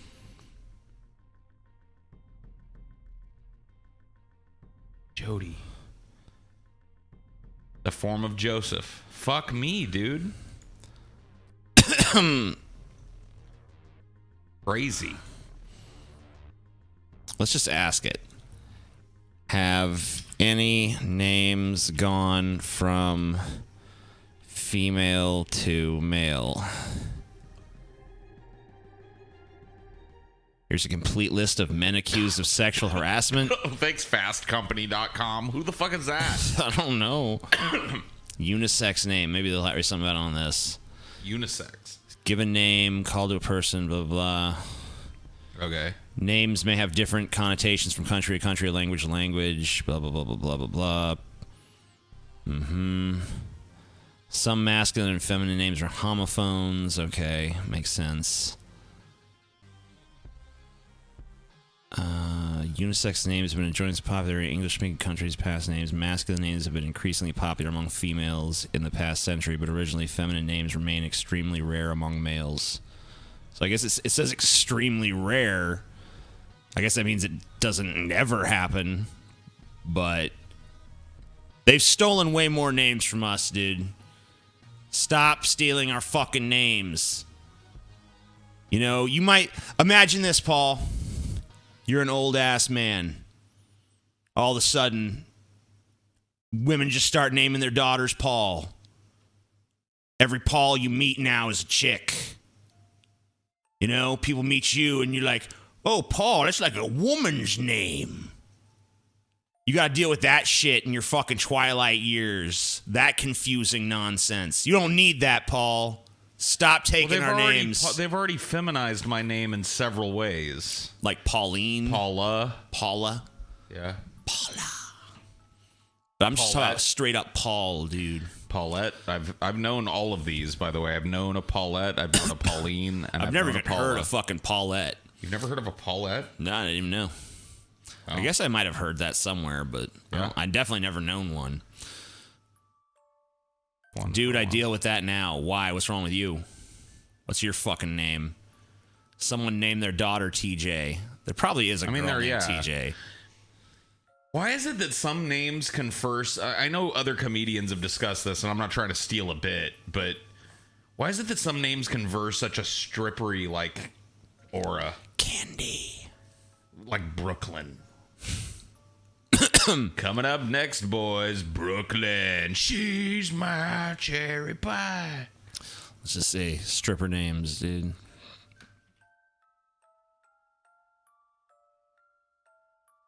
.45 most popular stripper names. Crystal is number 1. Tiffany. Amber. Brandy. Lola. Angel. Yeah. Ginger. People like the dichotomy shit, don't they? Candy. I'm Angel. Now let me show you my pussy lips. Charity. Yeah, they do. Let's just think about this for a second. Yeah, they like that, like Crystal. That's like some purity, see-through, pure. But I'm gonna show you my asshole for $5. Tiffany. That's kind of like diamonds. Amber. Right. That's like a precious. Yeah, precious stone. Brandy. That's a drink and an expensive drink. Expensive. I guess a Lola. What is that? Lola's that's like Lolita. Okay. That's like, I'm too young to be up here showing you my pussy. And even though I'm 45. Right. Angel. Yep. Yeah. Ginger. I mean, you know, it's a spice that everybody likes. It means to enliven, I guess. Candy is obvious. Sweet. Charity. Kind of goes with angel and chastity and shit like that. Anastasia, it's that foreign feel. She's exotic. Cherry, I mean, that's obvious. Kitty obvious. Jade. Once again. Destiny. Devin.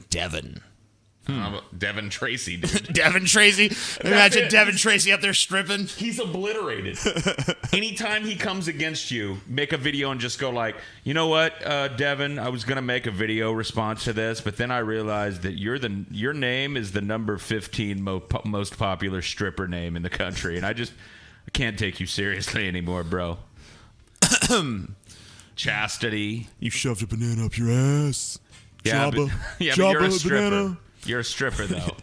Dude, I'm never going to get that image out of my head. Raven, Scarlet, Bambi. Devin Tracy stripping on a pole, dude. I just saw beta. I just saw some big fat businessman shoving $1 in his G-string. Yeah, that's right. You like it, huh? All right. Paris. What? Okay. Dallas, Diamond, Sky, Trinity, Tawny, Layla, Lexi, Roxy, Neva. It's heaven backwards. Oh, God. Blech. Wait a minute. Hold on, though. You just puked, and your idol just wrote a fucking album based on that idea. Dude, maybe that's what he got it from. He went to a strip club. He's all about strippers and shit. He's wrote lyrics about weirder shit. heaven upside down. And Maybe he was eating dude, you gotta. He was listen to that. 69ing with a stripper named Neva, snorting coke out of her pussy hole. Who knows, dude? That's what I think was happening. Aspen, China. Why Aspen? China's gotta have fallen out of fortune now, because like, it really, like, in most American males evokes an image of a really big, oversized bitch that looks like a dude. Yeah. So probably Lexus Unique Chardonnay. Unique is the best. Unique is the Especially saddest. knowing that you're not, apparently. Well, yeah. Houston. Why? I've been there, dude. There's nothing sexy about Houston. London. Cocoa. Luscious. Delight. Delight, dude. Delight. Capri. And Trixie. And Cinnamon. There's a lot of deviation. Here's the themes that I saw that were biggest. The inversion of something that's pure theme. Yes. The I'm younger than I should be theme. Mm-hmm. And the like I'm an expensive commodity theme. And the location theme, too. That's true. But I don't understand some of these picks on the location ones. That really kind of like... Houston. Give it up for Houston. Maybe they're like trying to be like, she's a cowgirl. Yeah, she probably comes out to like some fucking... She's like a country girl. Houston. And then like these 41 and 42 are the black names. Yeah. Luscious and Delight, dude. Well, Cinnamon, too, probably. Cinnamon probably, too, unless it's a ginger. Yeah. But I could also see that being a black cinnamon. Yeah. You're right. Surprised Chastity. I mean, any of wasn't these on here. work for a black stripper or a white stripper except sure. for those. Those are the two ones where, you know, if they go, and now, boys, get your dicks hard and your money ready. Here comes Delight. And a little fucking white chick walks out, I'm going to be like, oh, all right. I'm going to take my money for a private dance with that bitch with a big fat black ass. Delight. My girlfriend's name is Lucky Promises. What? Rarity. All right. Not one named after a car. What the fuck? Lots of strippers are named Porsche. Well, there was one named Lexus. Did you miss that? Lexus. Also Alexi. I know a bit about strip clubs, but I honestly, like, I've been to way more strip clubs than a guy that doesn't really like strip clubs should have ever been to. You get dragged to strip clubs a lot as a dude, though.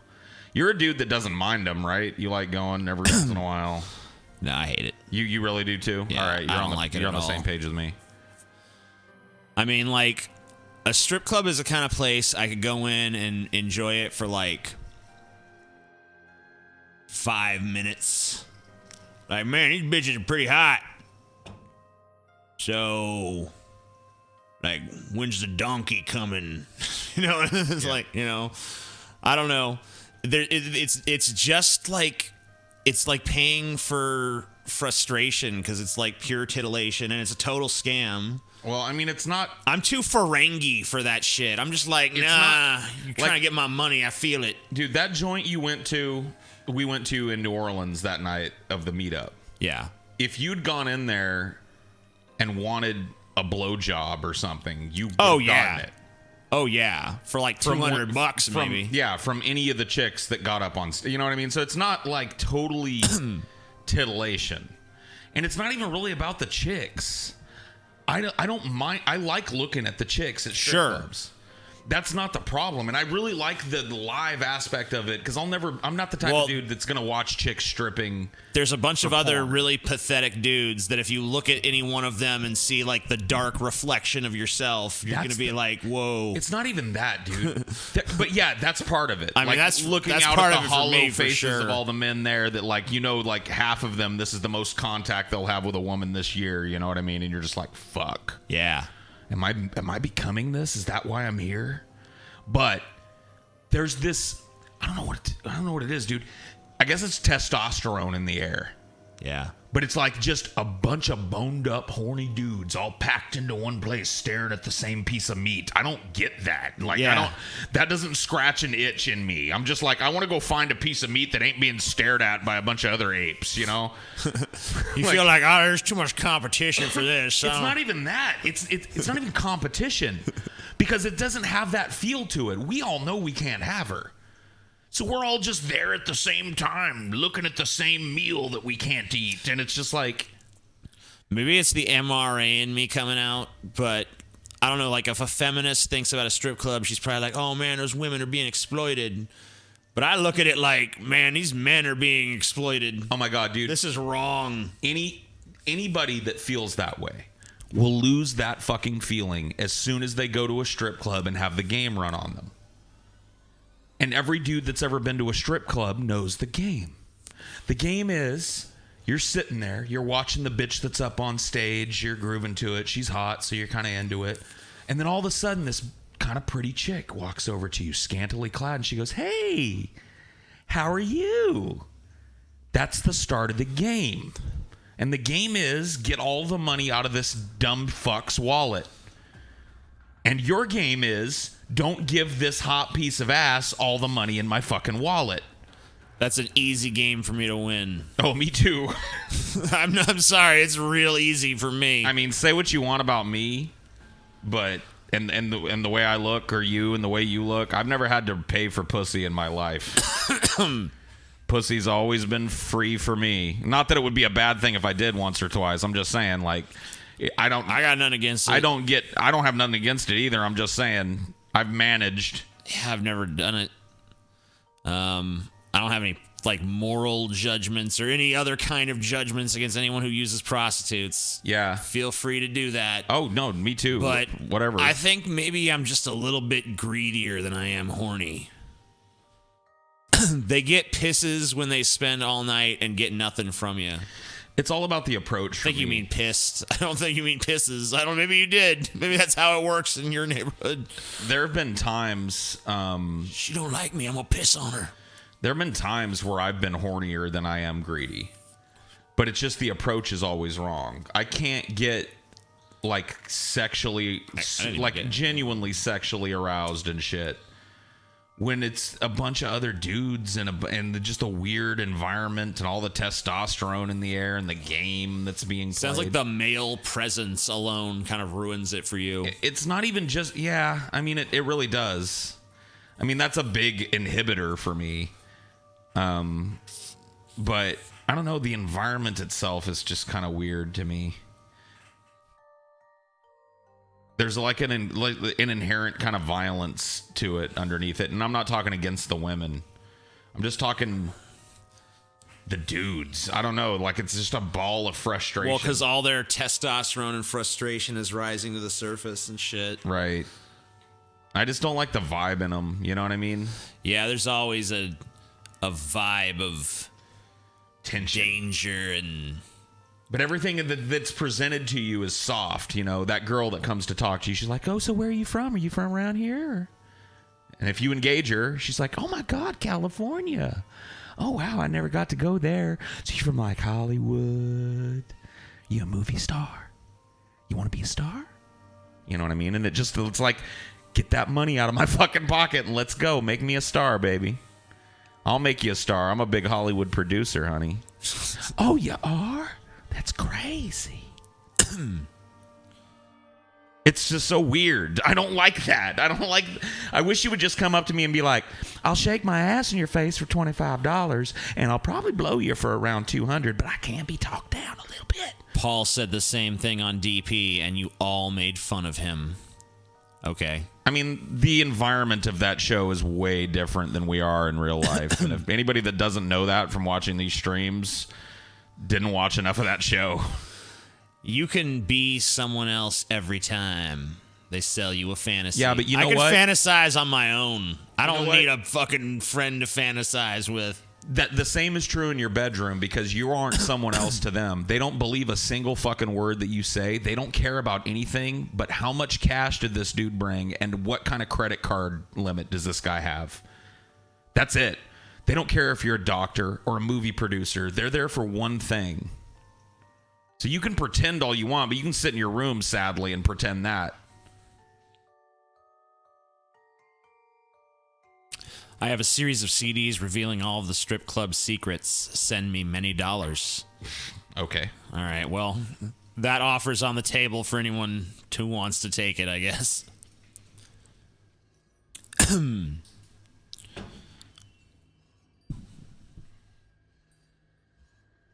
190 people in here. Someone say something. I'm not saying I like, just saying that's the game they play. Okay. And I don't think anyone accused you otherwise. There's so many strip clubs in Portland, Oregon. We have 18 plus clubs too. What?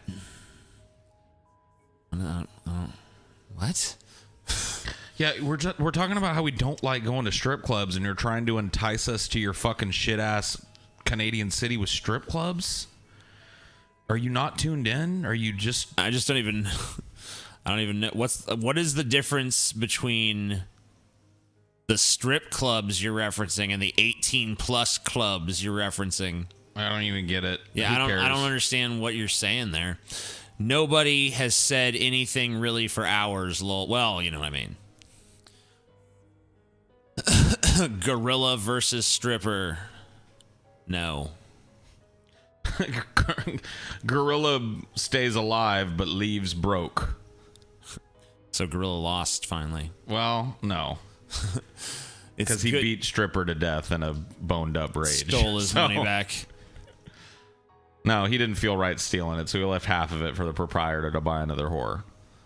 Gorilla loses all his money, bones stripper, then he wins. Okay. All right. Well, that's basically what I... Going to a strip club is like watching Gordon Ramsay cook food, but you aren't allowed to eat it. I don't think it's like that. It's not like that at all. Skeptical Jesus, why? What? Get out of here. Can't even type.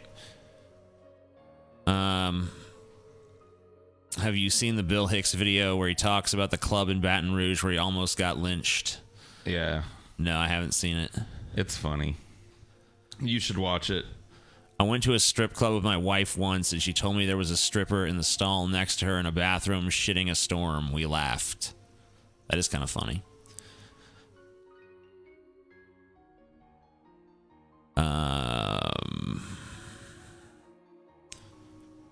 I want my strip club and eat it too. Get out of here, man. We don't have time to waste on stupid shit like that. Either of you planning on playing Bless when it comes out later this month? What the fuck is Bless? Bless? Who that Bless? Who that be? Playing Dragon Quest and hope Gorilla would show up. Well, hope away and be forsaken because Gorilla's not in that game. Where is the RV trip? Coming soon to a theater near you. Yeah, I know. It's my previous self, dude. It's you in the past talking to you now. Is he from 2011? Yeah. Shouldn't he know where the RV trip is? Oh, no.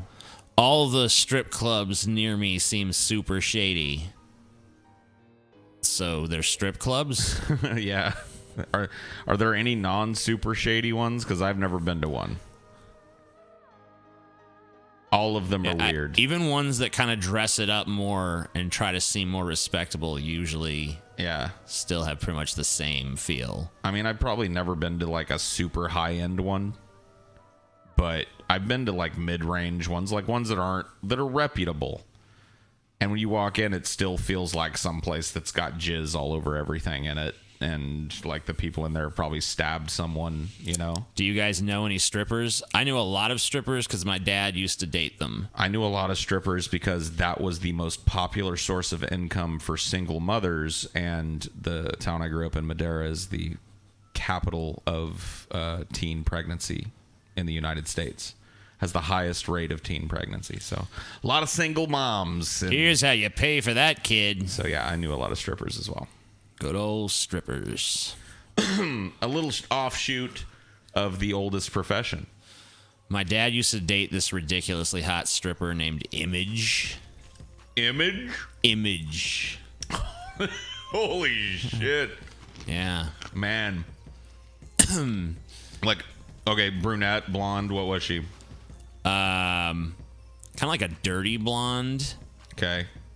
She had huge fucking fake tits. Big old, like, what? Like, how big? Double D's or larger? Were they, like, obscenely, like, volleyball size? They were like this. Yeah, so, like, double D's. Yeah, they were just like really popping out there. Okay. Double D's. And Yeah, like yeah. real round and fake. Okay. And she didn't have like a huge ass, but she had a nice ass. Was it flat in the back? Wasn't flat. It had a bubble to it? No, she was definitely very curvaceous. Okay, yeah. So it was, you know, A good hip to butt ratio. yeah, she shit. had that thing where her hips really like, I mean, where like her ribs, they kind of like, there's like that little indent. Right, sorta. it indented toward the hip. And But then it got real wide again at the hips. Yeah. Not like huge, like some giant ass Instagram model or something, but you know, Okay. like pretty big. I feel it. I mean, she was hot. She was definitely hot. And my dad would fucking, because he was weird, always wanted to like tell me about it to make me feel like insecure. Like, hey boy, let me tell you how I'm better than you now. This hot ass stripper, you know? Yeah. I'm eating that pussy, man. Pussy tastes like fucking candy. So sweet. Her pussy is sweet, TJ. It's fucking sweet. Oh, man. Do you know that, boy? That pussy's sweet. Yeah. I'm like, okay. Thank you for letting me know. Was it common for him to do shit like that with Oh you? my God, so common. Really? So common. See, dude, I had our dads had some similarities because my dad liked to brag about that shit, but he didn't do it all the time. All the time. So when it happened, it was always weird. The first time, like, yeah, you didn't get to get used to Exactly. it, you know? like the first time he did it, he was living in a town over at this time, and I was staying with him, and all my friends still lived in Madera. So we went to pick up some friends who were going to come stay the night and chill with me. That we were play video games or whatever, fag off, whatever we were going to do. And he comes to pick us up, and he's driving, and I'm in the front seat, and all two dudes are in the back. My two best buds. We're driving back to my dad's house, and he's like, "Any of you boys been laid yet?" And already everybody was uncomfortable because my dad, like I said, he just doesn't bring up sex. So we're just like, no. You know what I mean? We're all like 13, maybe even 12 at the time. I'm like, no. He's like, God damn it. He's like, I got to tell somebody this story, and none of my fucking male friends are off today, so you boys will have to do. And I was like, okay. And he goes, let me tell you how my day went yesterday because I can't believe this shit. And I was like, okay. He goes, we're just like wide-eyed. He's like, I start my day off with, I'm going to change. Like, he used names. Like, these were women I knew. Wow. And my friends knew because they'd been around my dad who had been dating these women on and off. You know what I mean? So these were like, this wasn't just like strippers. These were women we all knew that had faces that had made us muffins and shit. You know what I mean? Like, Yeah. And he's like, start my day off with Josephine. He's like, oh man, I pound that pussy all fucking morning long. I'm talking like, felt like I did a whole work day in that pussy. I stepped into that pussy. I lived in that pussy. We're just like, what?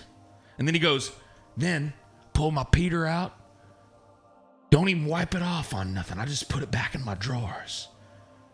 I head over to Rosie's house. Yeah. Get to Rosie's house, and my dick is still stinking like Josephine. And I stuck it right in her face. I got there and didn't say shit to her. I stuck it right in her face. She sucked it. I was like, I'm afraid to have sex now. This sounds scary. And then he would wait for fucking 2 years, and then do it again. Wow.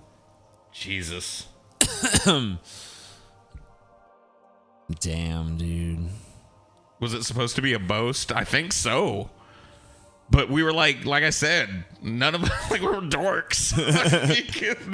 none of us had even worked up the courage to talk to a chick yet. So this was like 14 levels above our experiential fucking, like, you know what I mean? We hadn't gotten to this shit yet. Bet this story will impress these fucking kids, man. I was still worried about, like, which chick I was gonna, you know, put my dick in one at a time. I didn't consider 2 chicks in the same day, and whether or not I should just not even clean my dick off in between. I don't know, dude. That was something that I got introduced to. Fun, dude. Dads, what the fuck, dude? Like, because at one point did they think you want to hear about them banging somebody? At least it was only occasional. Yeah, yours was a barrage. Yeah, like, I don't think a fucking day with him went by where he didn't at least reference, like, he was the kind of motherfucker to be like, I probably slept with over 900 women. Yeah. Probably slept with over 900 women in my life. That's conservative, TJ. Conservative. It's like, don't sound very conservative. Sounds pretty liberal. I don't know. No, that really sucked. I would be I'd be lying if I said that I enjoyed listening to that all the fucking time.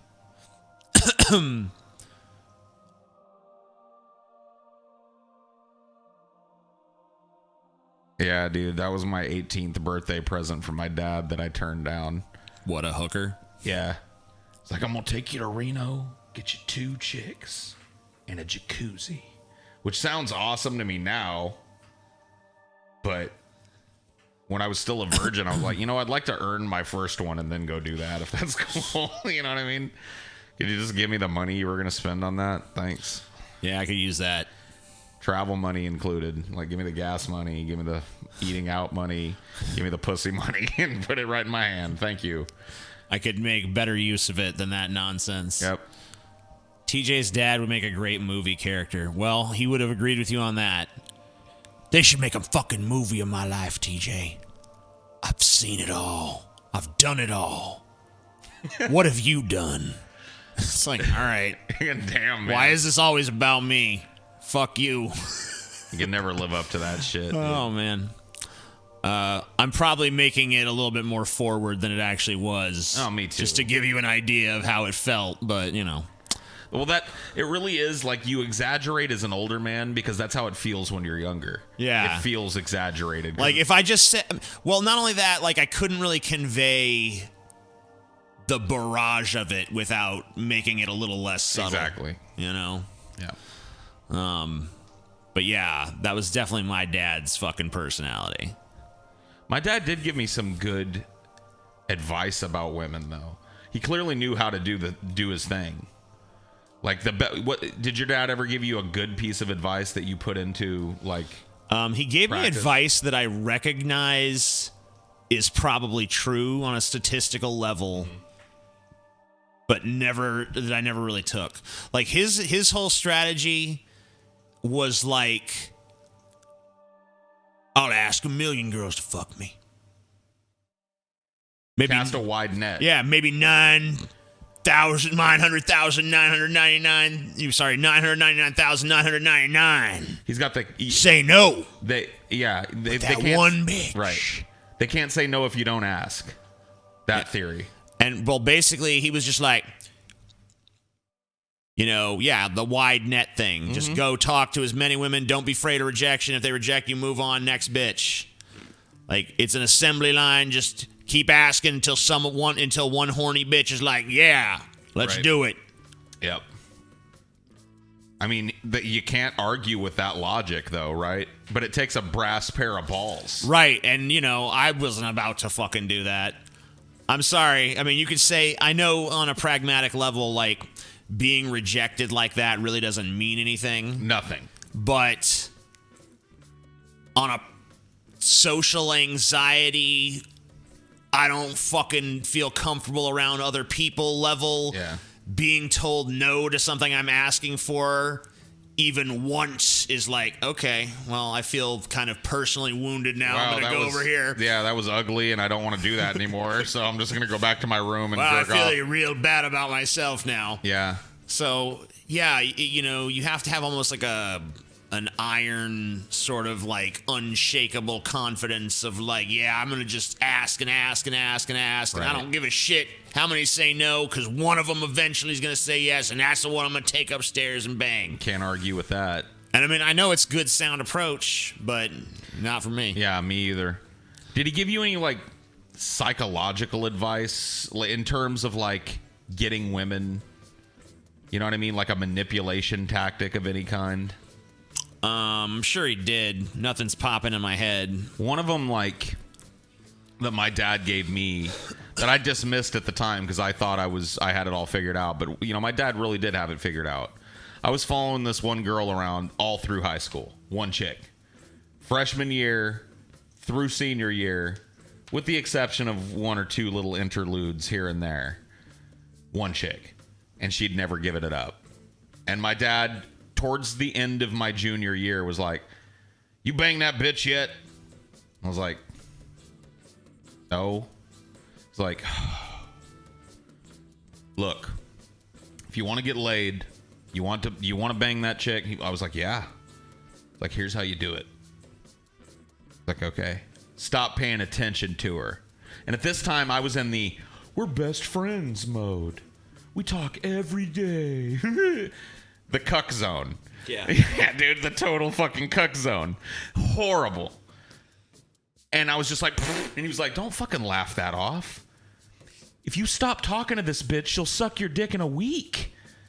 She's like, "The reason she hasn't sucked your dick is because she doesn't want the same things you do. You want to get your rocks off. She wants to be fawned over. Fawn over her after she blows you. Start that little feedback loop. But don't let her get the fucking gravy without making the sauce." You know what I mean? Yeah. Such a great piece of advice. It is, actually. My dad actually did give me a similar piece of advice. He said, I think he jacked this quote from somewhere, but he was like, "Men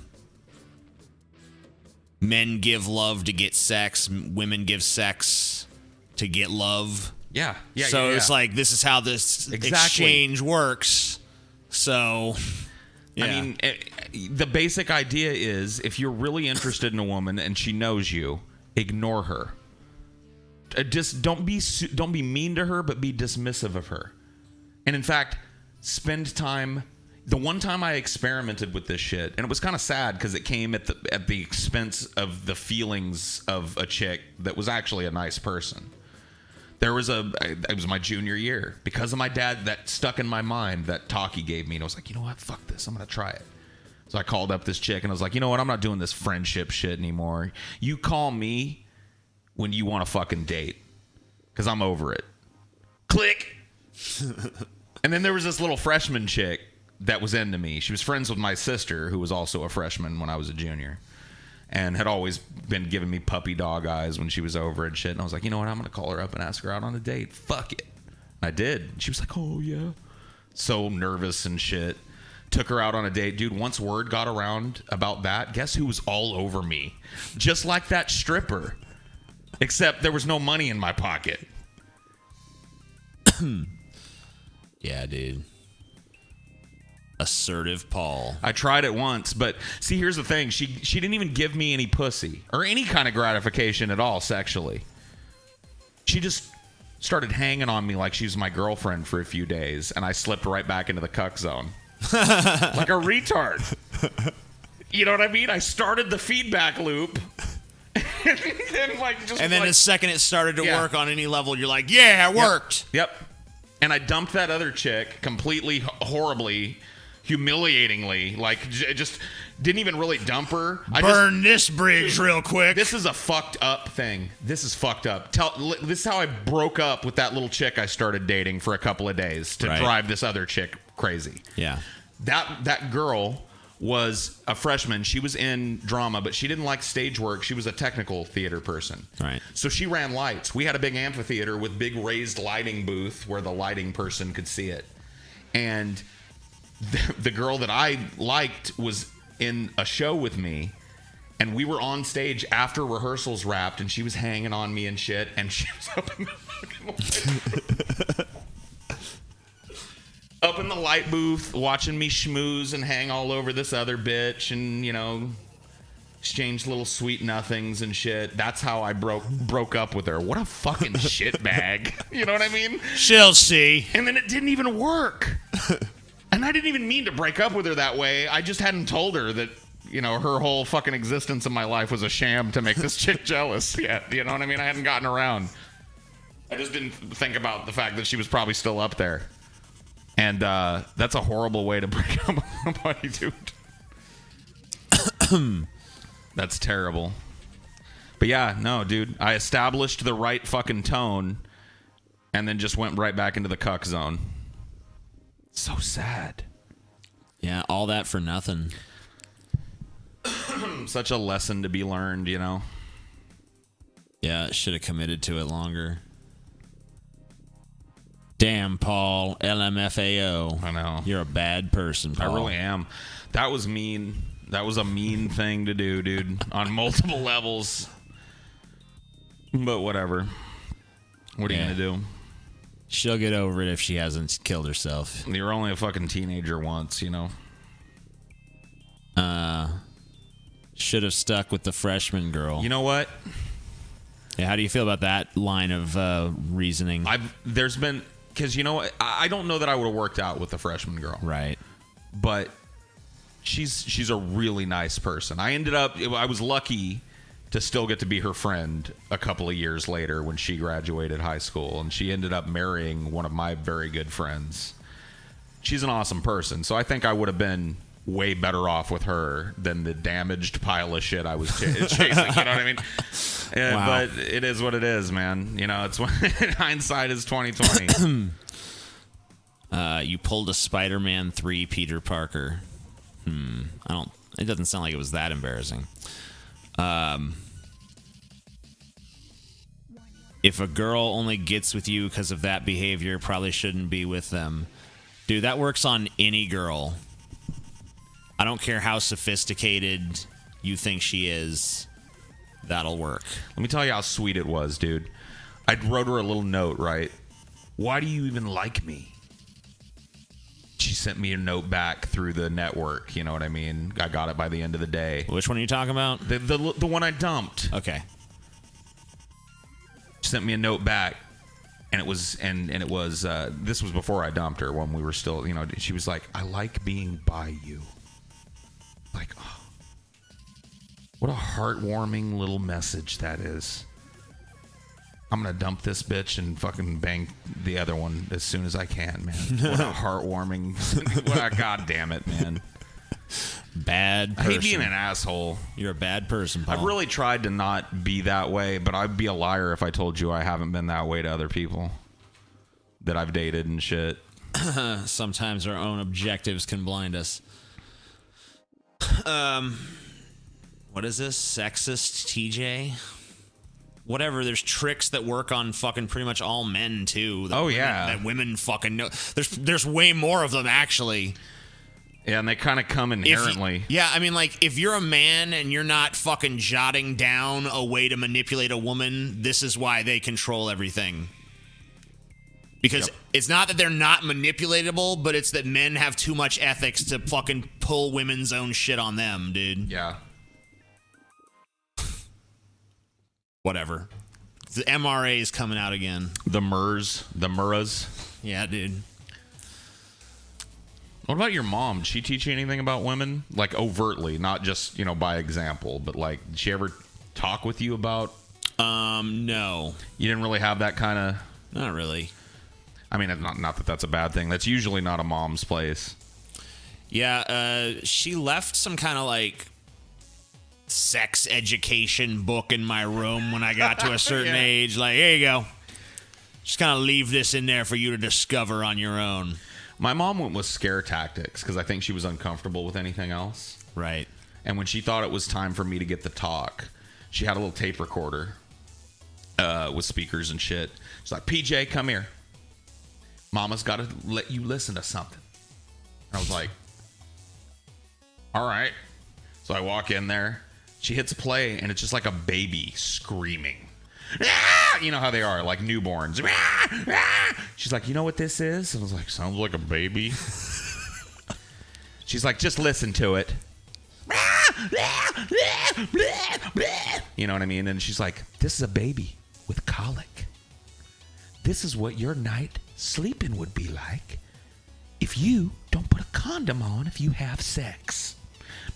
You know, just screaming away while she's doing this to me. And I'm like, what the fuck? And it was a whole speech about how you don't want to get a girl pregnant. And if you do that, you're on your motherfucking own. All this arrangement we have where you can stay here till you're done with college, that's done. You get a job, no more college. It was just a big scare thing, like don't fuck. But it wasn't like don't fuck. It was like condom, condom, condom, condom, condom, condom. Probably the best thing she could have done, honestly. Yeah, that seems like pretty good parenting, honestly, to me. It paints a vivid picture of very potentially real consequences. So I mean, nobody that's having a baby at I think she gave me that talk at 14. Nobody having a kid at that age is happy about their fucking decision after 1 month of having a child. You ever seen those 16 and pregnant shits? You're just like, man, I wish they would hang around for 3 months and look at how that 16-year-old girl now looks like she's 48. You know what I mean? It's just going out of her mind. Little did Paul's mother know. Oh, you're going there, huh? Oof. Yeah, she could have saved that one, I guess, but she didn't know. She didn't know, dude. How could she have known, dude? Don't hit people, kids. All right.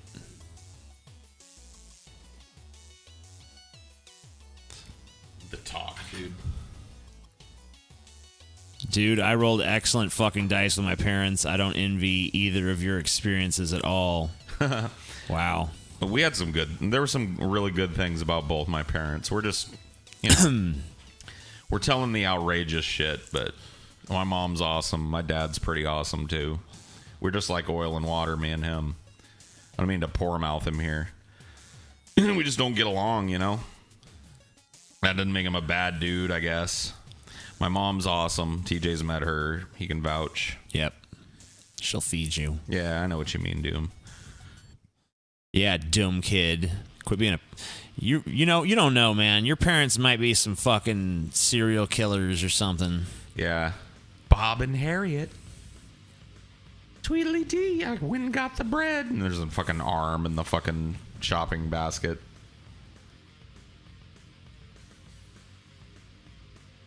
My parents never did the talk with me. They're just like, you got the internet. You know. You never got the talk? See, that was one of the problems with being from a divorced family is I got 2 talks. And I got 2 sets of 2 talks. Well, that's not really that. You can compare and contrast and choose the one you like better, Yeah. I got the mom talk. I got the dad talk, both of which were infinitely weird in their own ways. Then I got the really awkward talks, which are the stepmom/stepdad talks. Oh, wow. Yeah. Which are just even worse. Because those are people that he's a teenage boy and I may not be his mother/father, but God damn it, I have to do my best to raise him up right. Oh man, no, not that talk. No. TJ, do you like it more not being insanely popular like you were a few years back? Bitch, my popularity only doubles with the day. Did you get double Christmas? What? Yeah, dude, I got double Christmas. Oh, yeah, because your parents were divorced. Yep. I get that. Okay, yeah. Yeah, me too. But they still lived nearby enough to where I could get Christmas twice in a day. So I'd have Christmas at my dad's house, drive over to my mom's house for the afternoon, have Christmas night at my mom's house. To the double Christmas. It's pretty pretty poor recompense for a broken family, but whatever. You take what you can get when you're a kid. I don't know. I thought it was awesome. I don't know. I mean, I can't speak for anyone else's experience, but my parents being divorced was cool as shit. Because, like, their rules were, like, in direct contradiction with each other, but in ways that weren't confusing, just easily exploitable. Right. Like, my mom was like, all right, you could play violent video games, but no violent movies, because that's what I'm really concerned about. I'm like, okay. My dad was like, you can watch violent movies to your heart's content, but none of them violent video games. Right. So it's like, you know, I'm functionally allowed to do both things, even though there's rules against each one, because there was no communication of them like, we need to decide what the boundaries are and shit. Right. So it was like my first taste of like, hey, there's this weird, complicated system now, and it's easily exploitable. And plus, I can pit my parents against each other in weird ways that advantage me. So I don't know. I thought it was fun. See, there were good things about it. Like, I could do some of the same stuff with my parents because they had wildly inconsistent rules.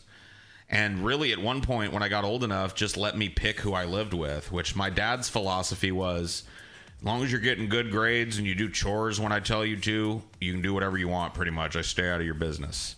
And my mom's was like, she would sell it otherwise, but I heard the subtext, and the subtext was, you can either go with your father and do whatever the fuck you want, or stay here with me and I will ride your fucking ass. I'll yell at you all the time for being lazy. I'll get you up hella early in the morning to make you do shit that you could have done in the afternoon when you got up normally. You know what I mean? I was just like, nope, I know which one of these I'm picking. Sorry, Mom. Going to Dad's house. That is kind of cool. Because if things get too hot in one spot, you go to the other for a while. Yeah. It was totally like that, too. If I had gotten in a big old fight with my dad about some bullshit, all I had to do was call up my mom and be like, Mama, can I come stay with you for a few days? And she'd be like, baby, come on. I think I was like 5 or 6 when my parents got divorced. Yeah. And you can ask my mom straight up. She'll tell you. I had like no emotional reaction to that whatsoever. I just didn't care. I think I was like, well, am I still going to see both of you? And they're like, yeah. You're just going to go back from place to place. I'm like, all right, 2 houses, 2 everything sounds good. Let's do it. I'm just like, this is an acquisition for me. Yeah. Like, I don't know. I don't know what the fuck my little mindset was. I can't remember, but I know I wasn't too broken up about it. Well, my parents got divorced when I was like 10. Yeah, maybe if I'd been a little bit older to get it more. I don't know. Serial killer TJ Kirk. But I was happy when my parents got divorced because... just tired of their shit. Yeah, dude. Especially the last 2 years, was just like the acrimony was so thick in the house. So you could just like smell it. Oh, yeah. They wouldn't talk to each other for days, and they'd be going about their business but not talking. And it's just weird as a kid. And then like they'd have fights but when we were out of the room, you know, they'd put us to bed and then go in the living room where they thought we couldn't hear us, and you know, you'd get that weird muffled like you know,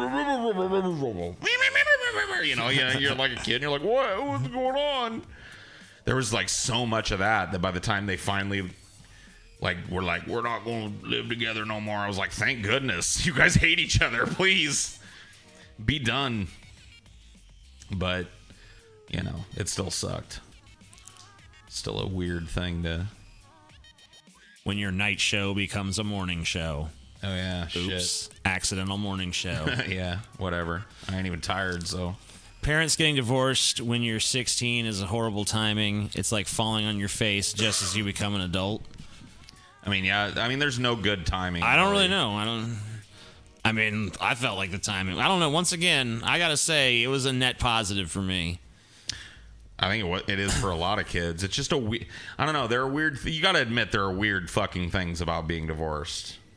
Like being from a divorced family. There was no weirdness at all that you can think of. No disadvantage. No time you just wish you could be at one place longer, but you had to go to the other place. No? No. Well, you're a pretty contented kid. I was pretty happy with it. Pretty easy fucking to raise, dude. I guess. I don't know. Most of my troubles really, like when I was like with my parents and shit, I was like pretty much like down for whatever, just, I was pretty happy-go-lucky, whatever the fuck.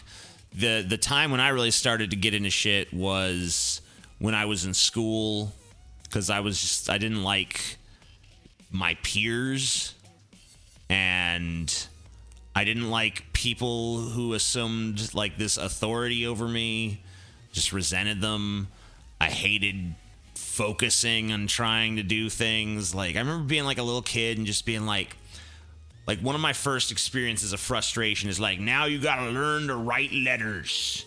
Yeah. Like, I remember being in kindergarten and learning to write letters because it was my first like, man, fuck this shit, dude. Yeah. Because it's like you gotta write it super straight, and like I'm like, it's not straight, it's wobbly. Fuck this, I hate this. I don't want to do this anymore. Let me out. Did you cuss out your fucking crayon and shit? I don't know. I don't really. Stupid fucking crayon. I probably did know some curse words because of my dad, but Oh yeah, dude. I knew how to cuss like when I knew how to talk. Salty mouth. There was just certain words they told you not to say. My mom called them blackjack words. Weird. They're like the words you ain't supposed to say. Fuck and cunt. Those are the two? Yep. You could say shit, but not all the time. Bitch, but not all the time. Asshole, not all the time. See, my mom was pretty strict about all that. But fucking cunt, no way. Those are the bad words. Yeah. Yeah, I wasn't allowed to say. Like, I definitely had way more language restrictions than you. Because there was a lot of words I couldn't say. I mean, to a certain age, I wasn't allowed to say shit. Like, as a 6-year-old, I couldn't say asshole. Even as, like, a teenager and shit, there was words like, don't you say that in front of your mother kind of shit, or don't say that in front of, like, it'd be like, shit or something. Now.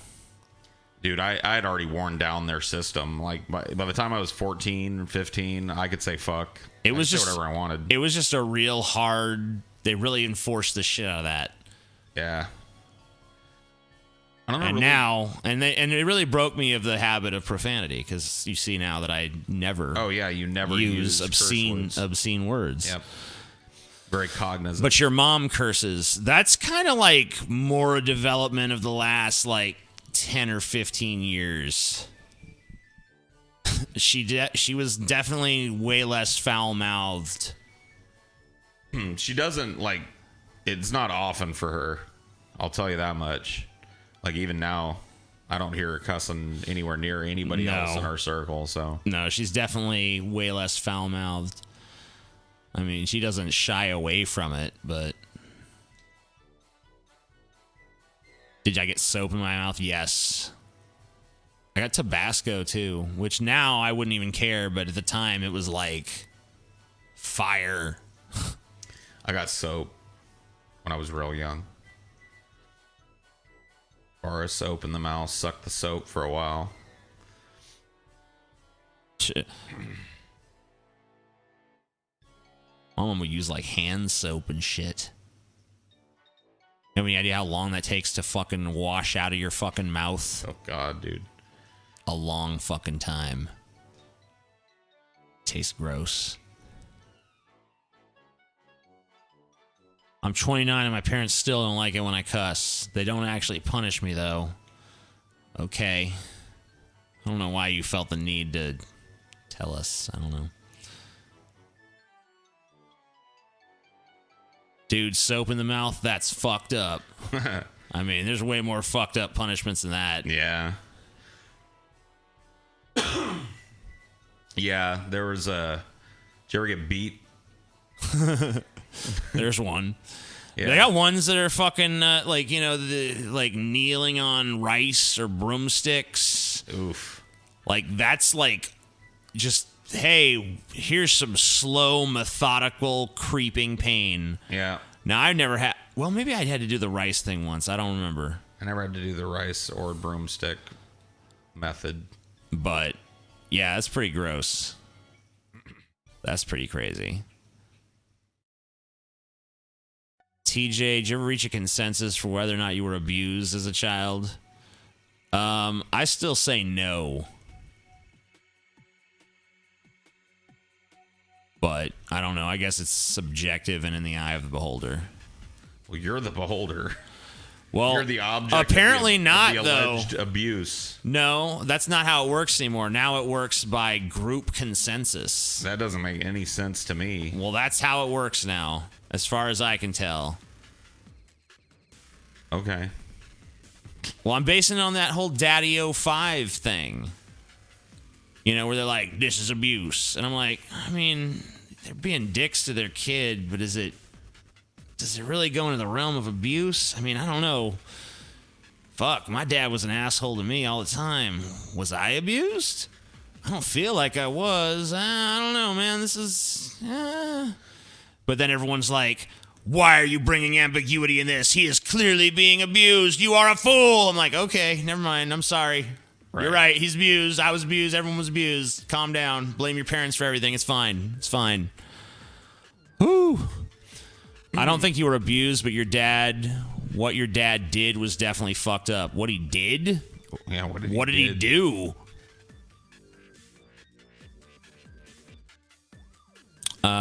Yelling is actually the worst punishment because that can do psychological damage. Bullshit. I'd way rather my parents yell at me than fucking, like, beat me with something. I don't know, dude. You gotta understand, like, were you screamed at a lot as a kid? Yeah. So mostly by Steve. Right. Because that was his thing, is, like, screaming at me and trying to scare the shit out of me. But I knew he wasn't gonna actually hit me. Because I knew that there was, like... shit he wasn't gonna cross. Well, how old were you when he came into your life, though? 8, 7, something like that. So you were young enough to... Yeah. But he said it would always frustrate the shit out of him because he'd be yelling at me and trying to fucking get me to be scared, and I'd just be sitting there like this. Just stone-faced. Yeah, just stone-faced staring at him, pissing him off worse. So yeah, I don't give a shit. Yell at me all you want. I mean, look, there are people that work differently psychologically. Sure, fair enough. And you are somebody that, from my faggy psychotherapeutic position, I would feel like you built barriers, social barriers up that shielded you probably psychologically from a lot of the things that maybe I didn't shield myself from. Because, you know, like... for me, that whole, like, yelling is some of the worst abuse. Dude, the withering yelling as a kid when it's just a nonstop cavalcade of screaming and bad juju and bad vibes. It's fucked. And that did take its fucking toll on me, dude, as an adult. I don't sit wringing my hands about it, but to deny its, like, influence on how I developed as a person is, like... you know what I mean? The yelling shit, I'm good at it because I listened to a lot of it as a kid, but I really don't like doing it for real, you know? I'm fine summoning it to yell at Andy Worski about how he needs to stop getting cucked by JF, or on DFF to scream about Jack the Ripper being the best fucking serial killer, or, you know what I mean? But to get really angry, I don't like doing that shit. Yeah, I don't know. To me, my dad's bullshit was way worse than being yelled at. But I'd prefer pretty much any of that to getting hit. So, yeah. I mean, I don't know. I feel like getting hit, like, I understand getting hit is physical, but isn't it equally psychological as well? Like, no, it is. Here's my loved one beating the shit out of me. Yeah. This is bad on both a physical and psychological, emotional level. Mm-hmm. So, I mean, you know, if you're going to get the emotional abuse, you might as well at least spare yourself the physical abuse along the way. Because, you know, one's a double whammy. One's a single whammy. Dude, I'm not afraid of the monster in my sociopathic ass. I've confronted the monster inside of me, dude. Have you seen your beast, TJ? Sure. You've seen your beast, man, your lizard brain? Sure, yeah. Yeah, like anybody. Who the hell hasn't? Well, young people. Maybe, yeah. Yeah. I don't know. Yeah, dude, that's the thing. They haven't come to terms. But you eventually They haven't gazed into the eyes of the dark reflection. Yep. Every man has to come face to face with his Vader. You know, he has to go into the swamps at Dagobah. Go to the place that he fears the most and look at himself in the face and realize he's his own worst enemy. I'm at peace with my beast. To the best ability a man can be peaced with something wild and unrestrained. So don't project your bullshit onto me, sir. Who did it? Some dipshit in the chat. What'd they say? They were like, some about the beast or the darkness inside of you. Or, yeah, the monster inside of me. Yeah, I'm afraid to confront the monster inside of me. Afraid. Yeah, my monster's fine, dude. Dark reflection situation. Worry about your own monster. Got a big monster dick here for you to suck. Jordan Peterson talks about that a lot. Who gives a fuck what Jordan Peterson talks about? Fuck out of here. You know what Jordan Peterson talks most about? Himself. Dude, remember that time we were watching him and he was like bragging about how smart his YouTube commenters are? Yeah. And so we actually, like the previous week, had been reading his YouTube comments, and it's just every one of them was just total sycophancy. nothing but, yeah, dude, just total sycophants, over the top. God if my worship. mother and Jordan Peterson were hanging off a cliff, I would save Jordan Peterson, for he is a mother to the world, or some shit. You know, it's like, and then he sees it and he's like, wow, any person who reads this would recognize it instantly as genius, for I do. Yep. It's like, oh my God. Yeah, of course they seem smart to you. They're sucking your dick. Jordan Peterson. He's amazing. Here stands a man. Humble man. Strong man. A strong man. A man not afraid to cry. Fuck you. What is this pussy shit from the right?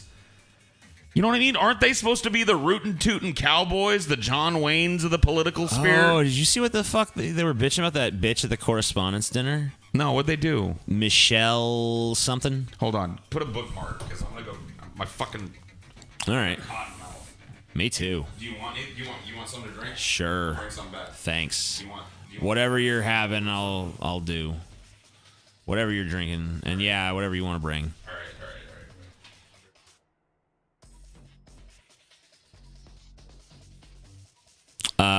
Yeah, man. Matt Dillahunty's talk with him really exposed the... Well, Matt Dillahunty is an expert at making people's religious beliefs sound absurd, which they inherently are, so it's not that hard, but he's definitely good at it. Michelle Wolf, yeah. Well, I'll remember that. Bring me another beer, Paul. Got backstabbed by my internet friends. A lot of them are bronies, so I'm not surprised that you bronies here are psychopathic. Damn. I did not watch her set, but I think it's real funny, man. My psych recommend Peterson to me. I was like, okay, lol. Damn. Cottonmouth like a son of a bitch. Gonna take a hit from Paul's thing. Oh my God. How does he do it?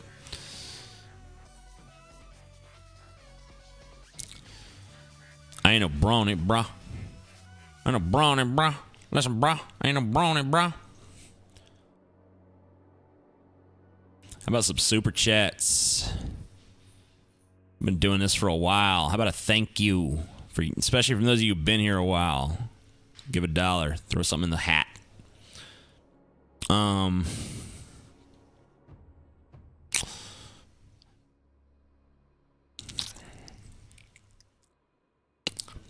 Michelle Wolf.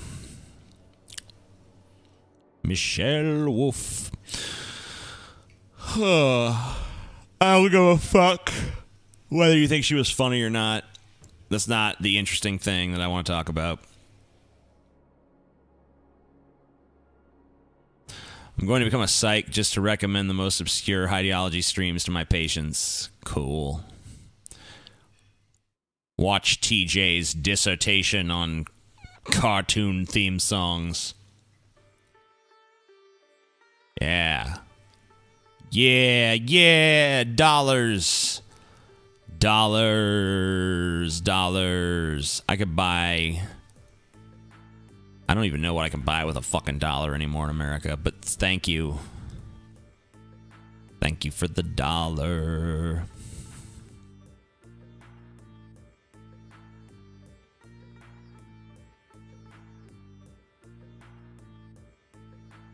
Did you guys just pull a pay the clock that Pimp Monk often says? I guess. Whatever. Yeah, I said, hey, for those of you who have been here a while, maybe consider kicking $1 my way.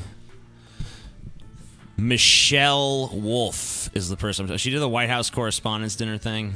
Mm-hmm. So she made some jokes. She talked about, what was that fucking dumb bitch, Sarah Huckabee Sanders? Yeah. Yeah, she made some mean jokes about her.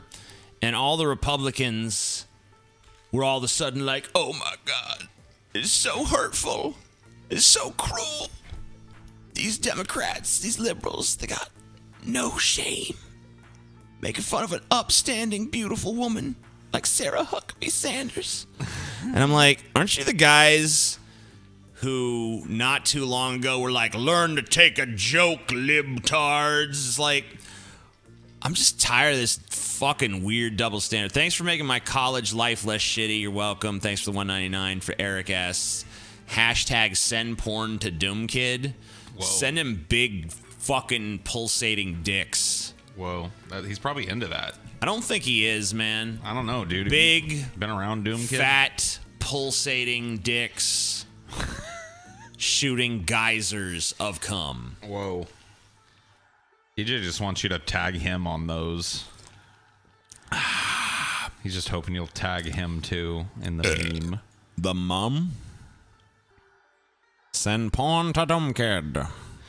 Send porn to Doom Kid. He is the greatest Doom Kid. Send him animal prawn. Please don't do that. That's illegal. Don't do that. The amazing Gaytheist told us to. What choice do we have? I guess I can forego Snickers bar this one time. Yeah. Suffer so that I can have more monies. Good. I am pleased. Damn it. Where the fuck? There it is.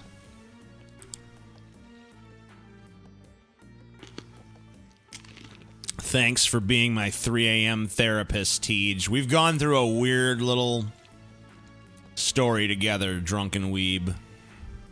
Gone through a weird narrative, you and I, during the course of this stream.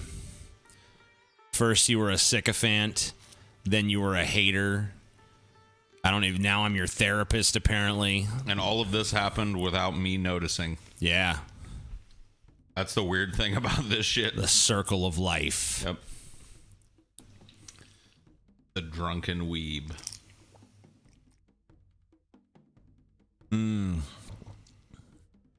I fucks with the music.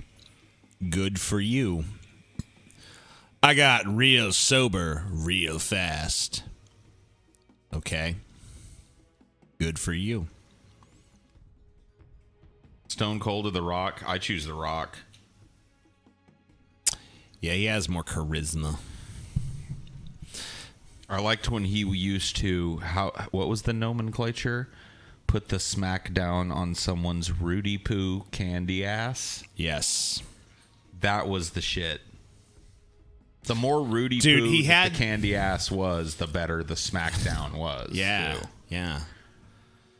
I don't even know what Rudy Poo means. I don't either, but it sounds good coming out of his mouth. I want to bring it back. We should bring Rudy Poo back. I think you have to be as cool as The Rock to get away with saying Rudy Poo. You know how Rock got to be as cool as The Rock, TJ? Don't say by. I know what you're gonna say. Just don't even go that way.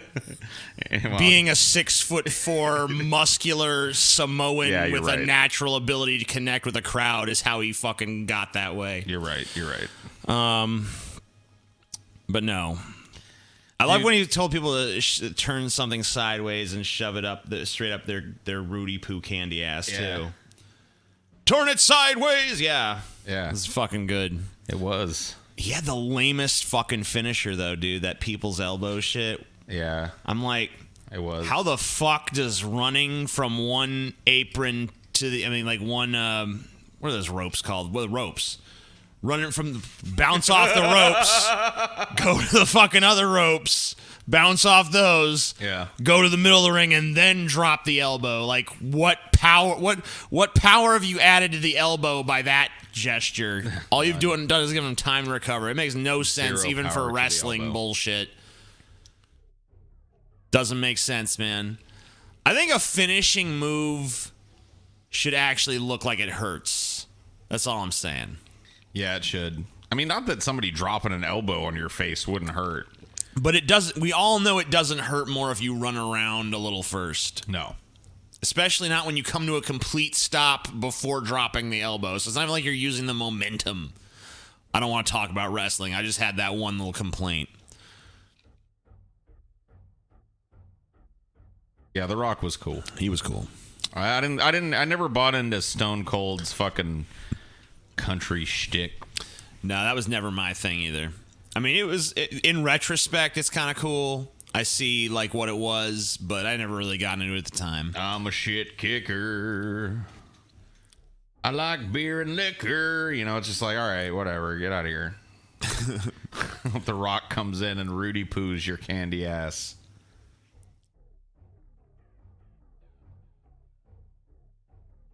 Rock bottom's cool. Whatever. It's not the best move, but it's not the worst. I don't want to talk about wrestling. Come on. I'm just making fun of one especially ridiculous element. Is all I'm doing.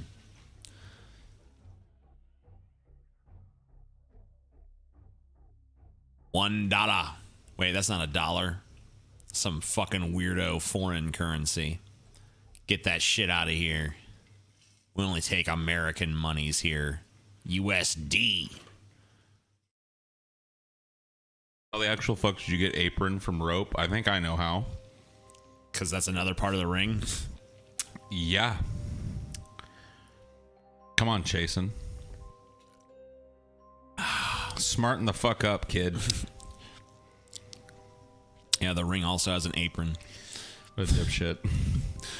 So, I mean, yeah, it was a mistake, but that's how it happened. An understandable one, though.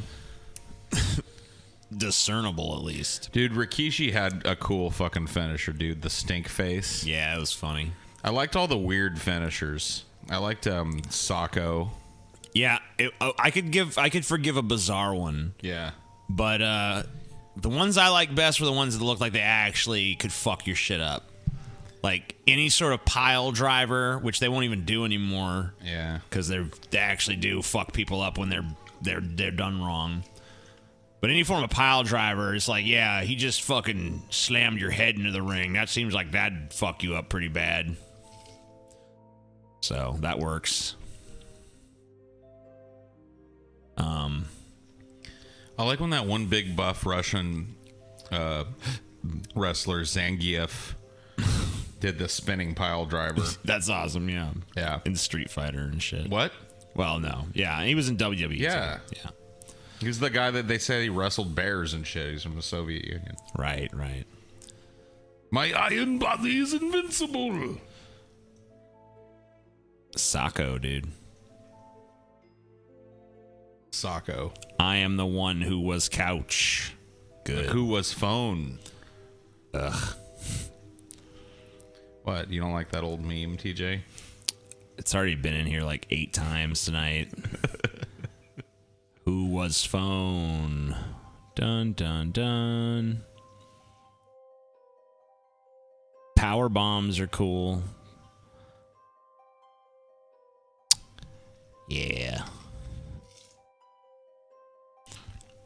I'm not talking about wrestling, guys. Well, you guys keep talking about it. I'm just giving up. Fuck, whatever. If people want to talk about wrestling, we'll talk about fucking wrestling.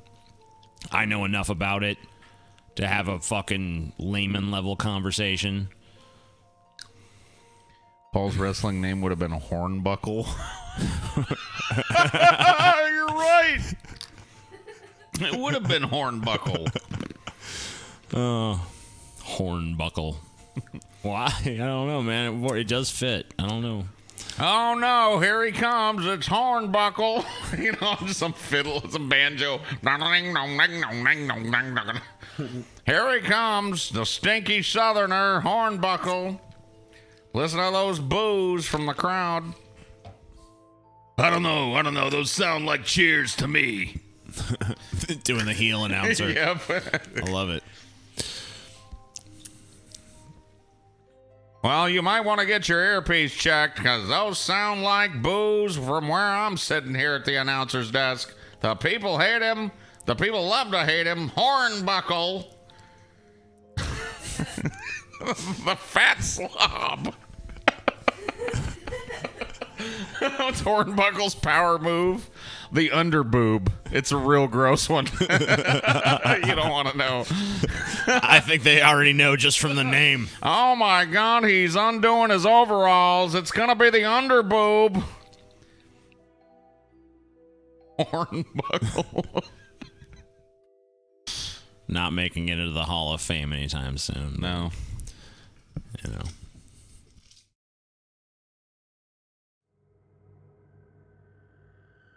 Brett's is Dornbuckle. Womp, womp, womp. Holy shit, man. Has ever a human being been less funny than that? I don't know. Wait, let me think. Nope.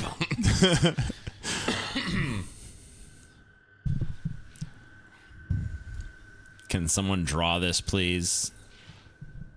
You want Hornbuckle? Well, maybe there's an artist in here somewhere.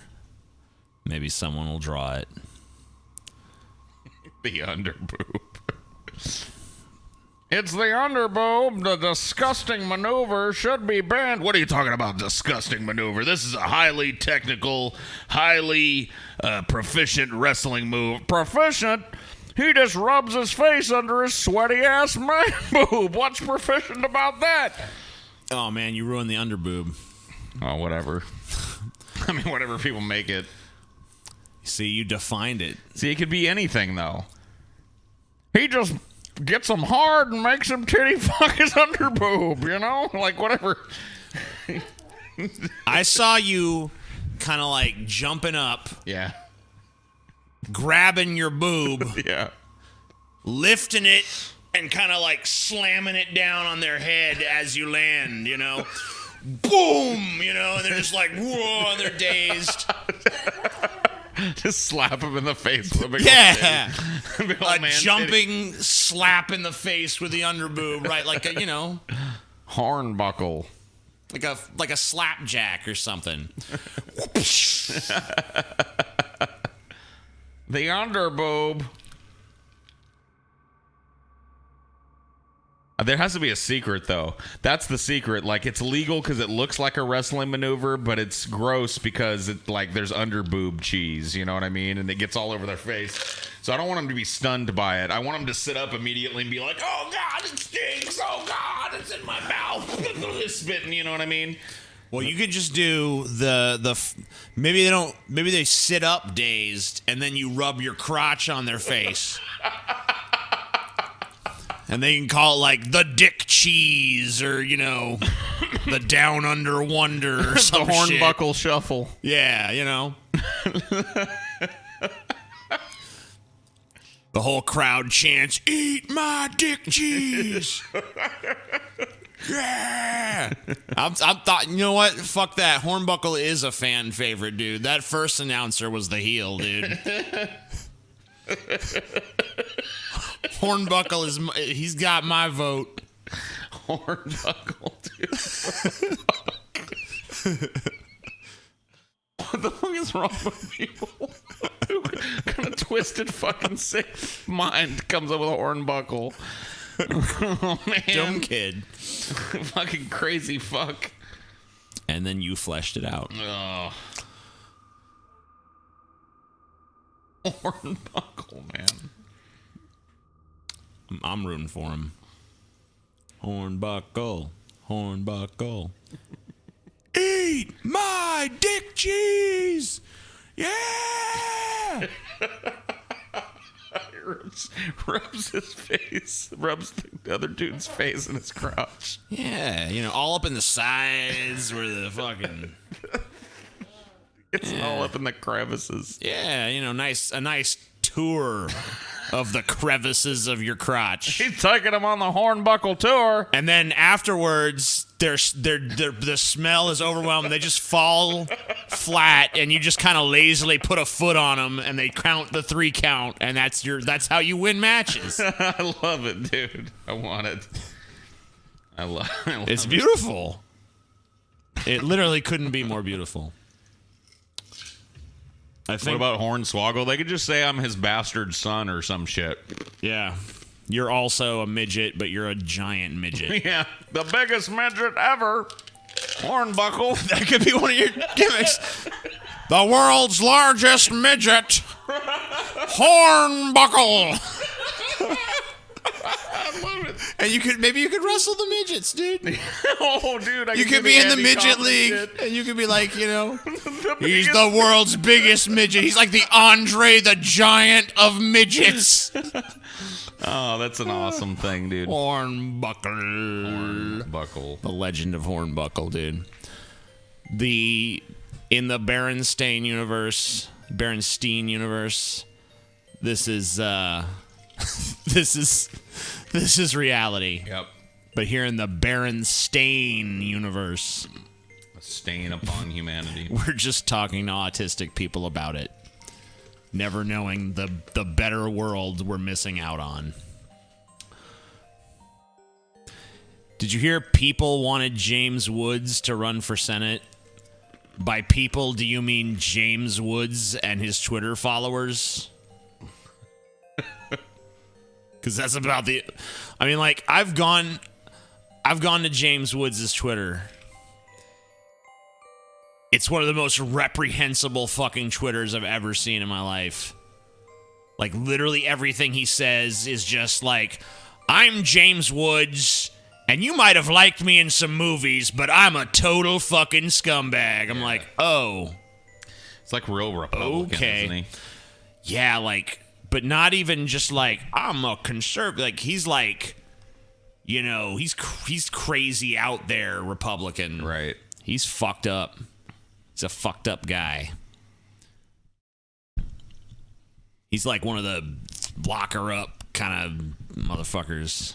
You know who else I'm tired of running their mouth like that? Ted Nugent. Yeah, he's in that same vein as Like, Ted Nugent. Why does Ted Nugent get away with making threats to the president? Because, like, during Obama's running and shit, he was doing that all the time. You know what I'm going to do if he wins, which he won't, but if he does, I'll just be across the street with my rifle, you know, and then we'll just leave it there. And it's like, I mean, if you wanted to be subtle about this, you should have left it about 15 fucking miles back behind you. You know, Let's just say that after Obama wins, I'm either going to be dead or in jail. Yeah. It's just like... Nicholas Reynolds, oh shit, TJ still alive with Paul.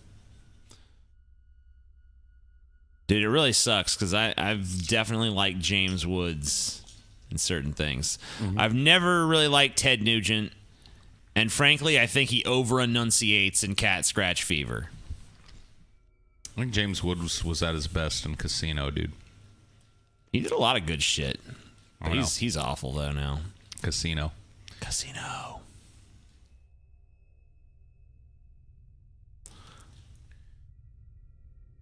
Yeah, Ted Nugent is a piece of shit. Total piece of shit. Would you guys stop gaying up our chat, please? Taking the DMs. I tweeted you the best shit. Hey, Marshall, can I get like the highest quality possible of the DFF song you recorded?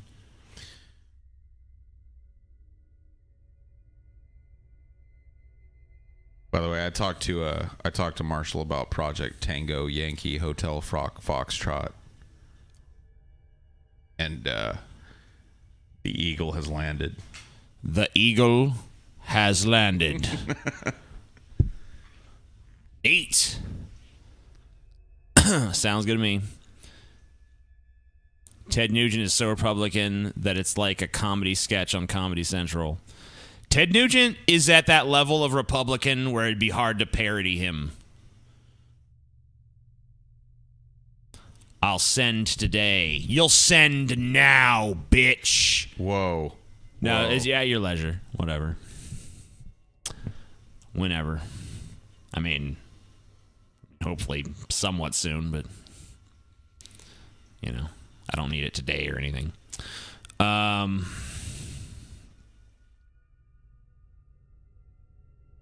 Ted Nugent is a known pedophile. Why do some people spell it with an A? Pedophile. That's like the British. Yeah, stupid Brits. Can't even spell. Yeah, Ted Nugent, I think he fucked like a 14-year-old or some shit, or a 13-year-old. Was like his girlfriend for a while. Think he adopted her, maybe? I don't know. It is kind of weird. Dude, I read a fucking article written by Ted Nugent once. Yeah. It was like he was right. It was like reading an article written by a parody of Dirty Harry.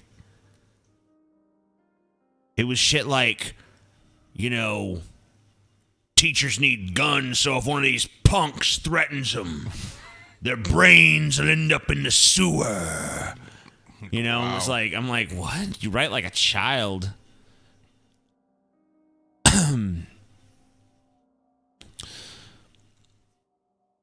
Cat scratch fever. Dun, dun, dun. He over enunciates it, I'm telling you. Because you, in your mind, you kind of think it's like cat scratch fever. Because, you know, any other rock star would be like fever. But he's like, cat scratch fever. Dun, dun, dun. Cat scratch fever. He's a dork. Maybe he's he a was fucking dork. Maybe he was just trying to avoid Inagata-Davida syndrome. You know what I mean? Yeah. Where if he wasn't really enunciated, people would have been like, Pat Smack Fleavers. You know? Like, Pat Smack Fleavers? Yeah. Yeah, they would have totally been like, Pat Smack Fleavers. No one knows what it is, but we all love it. It's great. Stop with your Baron Trump shit. You've been warned like 90 times. R. Kelly married Aaliyah back in the day when he was 27 and she was 14. How could you can't legally marry? What? Maybe, I don't know. Maybe that's true. Lil Beezy and Hornbuckle should have a conversation. Hornbuckle doesn't even have a voice yet, okay? And not only that, Hornbuckle is not going to put up with Lil Beezy shit. Hornbuckle's just going to under fucking boob Lil Beezy, and it's just going to be over.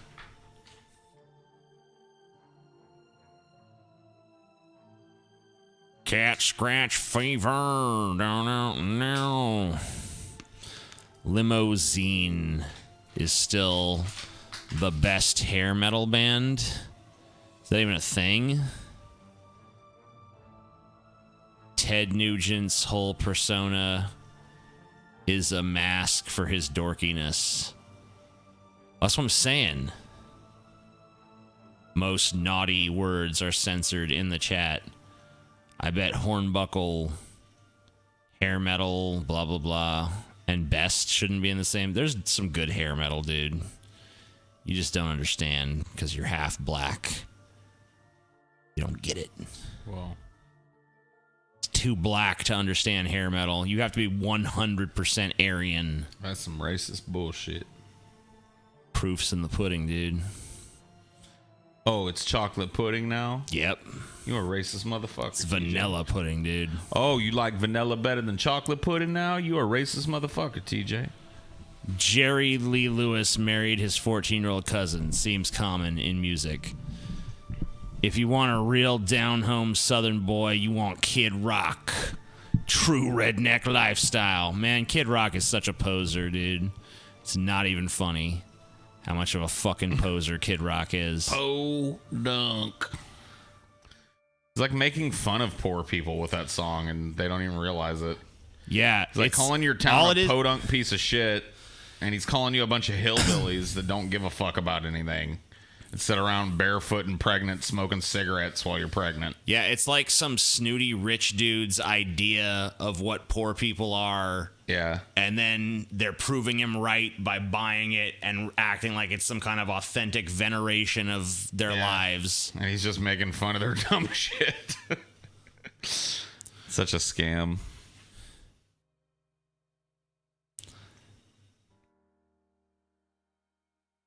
You should just fucking take the descriptions from Chicken Hunting by ICP and just turn it into a positive thing. Yep. You know, like to fuck my sister and drink my moonshine. Yep. I mean, you could do that. Sell it the right way, and country retards would buy it. Well, yeah, man, we just simple ass country folk, man. Let's say we like fucking our sisters, and yep, that's true. Let's say we can't stop drinking, that's true too. You know? But that's all part of the red, white, and blue. Yep, exactly. And it's over, dude. Yeah, it's scary how easy that is, actually. Jesus, hold my beer while I wave this flag. Yep. Even if you lived in a shitty trailer, why would you celebrate it? If I lived in a trailer, goal number one would be not to live in a trailer. No, goal number one is to write a hit song about how great it is to live in a trailer when you're actually a fucking multi-millionaire. Kid Rock's net worth, I think when I checked, was like 80 million or something. He comes from a rich family. He was raised in a fucking mansion. Yeah. He's not from the fucking country. He's not poor. He never has been in his entire fucking life. Total fucking poser. He is full the fuck of shit. Making fun of poor people and then selling it to them. Yeah, he's like, first I'll make poor black music and act like I understand what it's about. And then when they don't buy me anymore, then I'll move over to the white people and do it. Yeah, then I'll make poor white music. Podunk. And when they reject me, I guess I'll see what the poor Chinese people are like. I don't know. Podunk. Whatever, dude. A joke. All right, I'm pulling the ripcord. I'm going to bed. Faggot. Fuck you. Call me a faggot. Go to hell, Paul. Go to hell. Paul has the stamina of a snail. Yes, that is. It's 6:29 a.m. That's all it is. It's morning. Wake up, Paul. All right, it's time to get up. Time for my morning.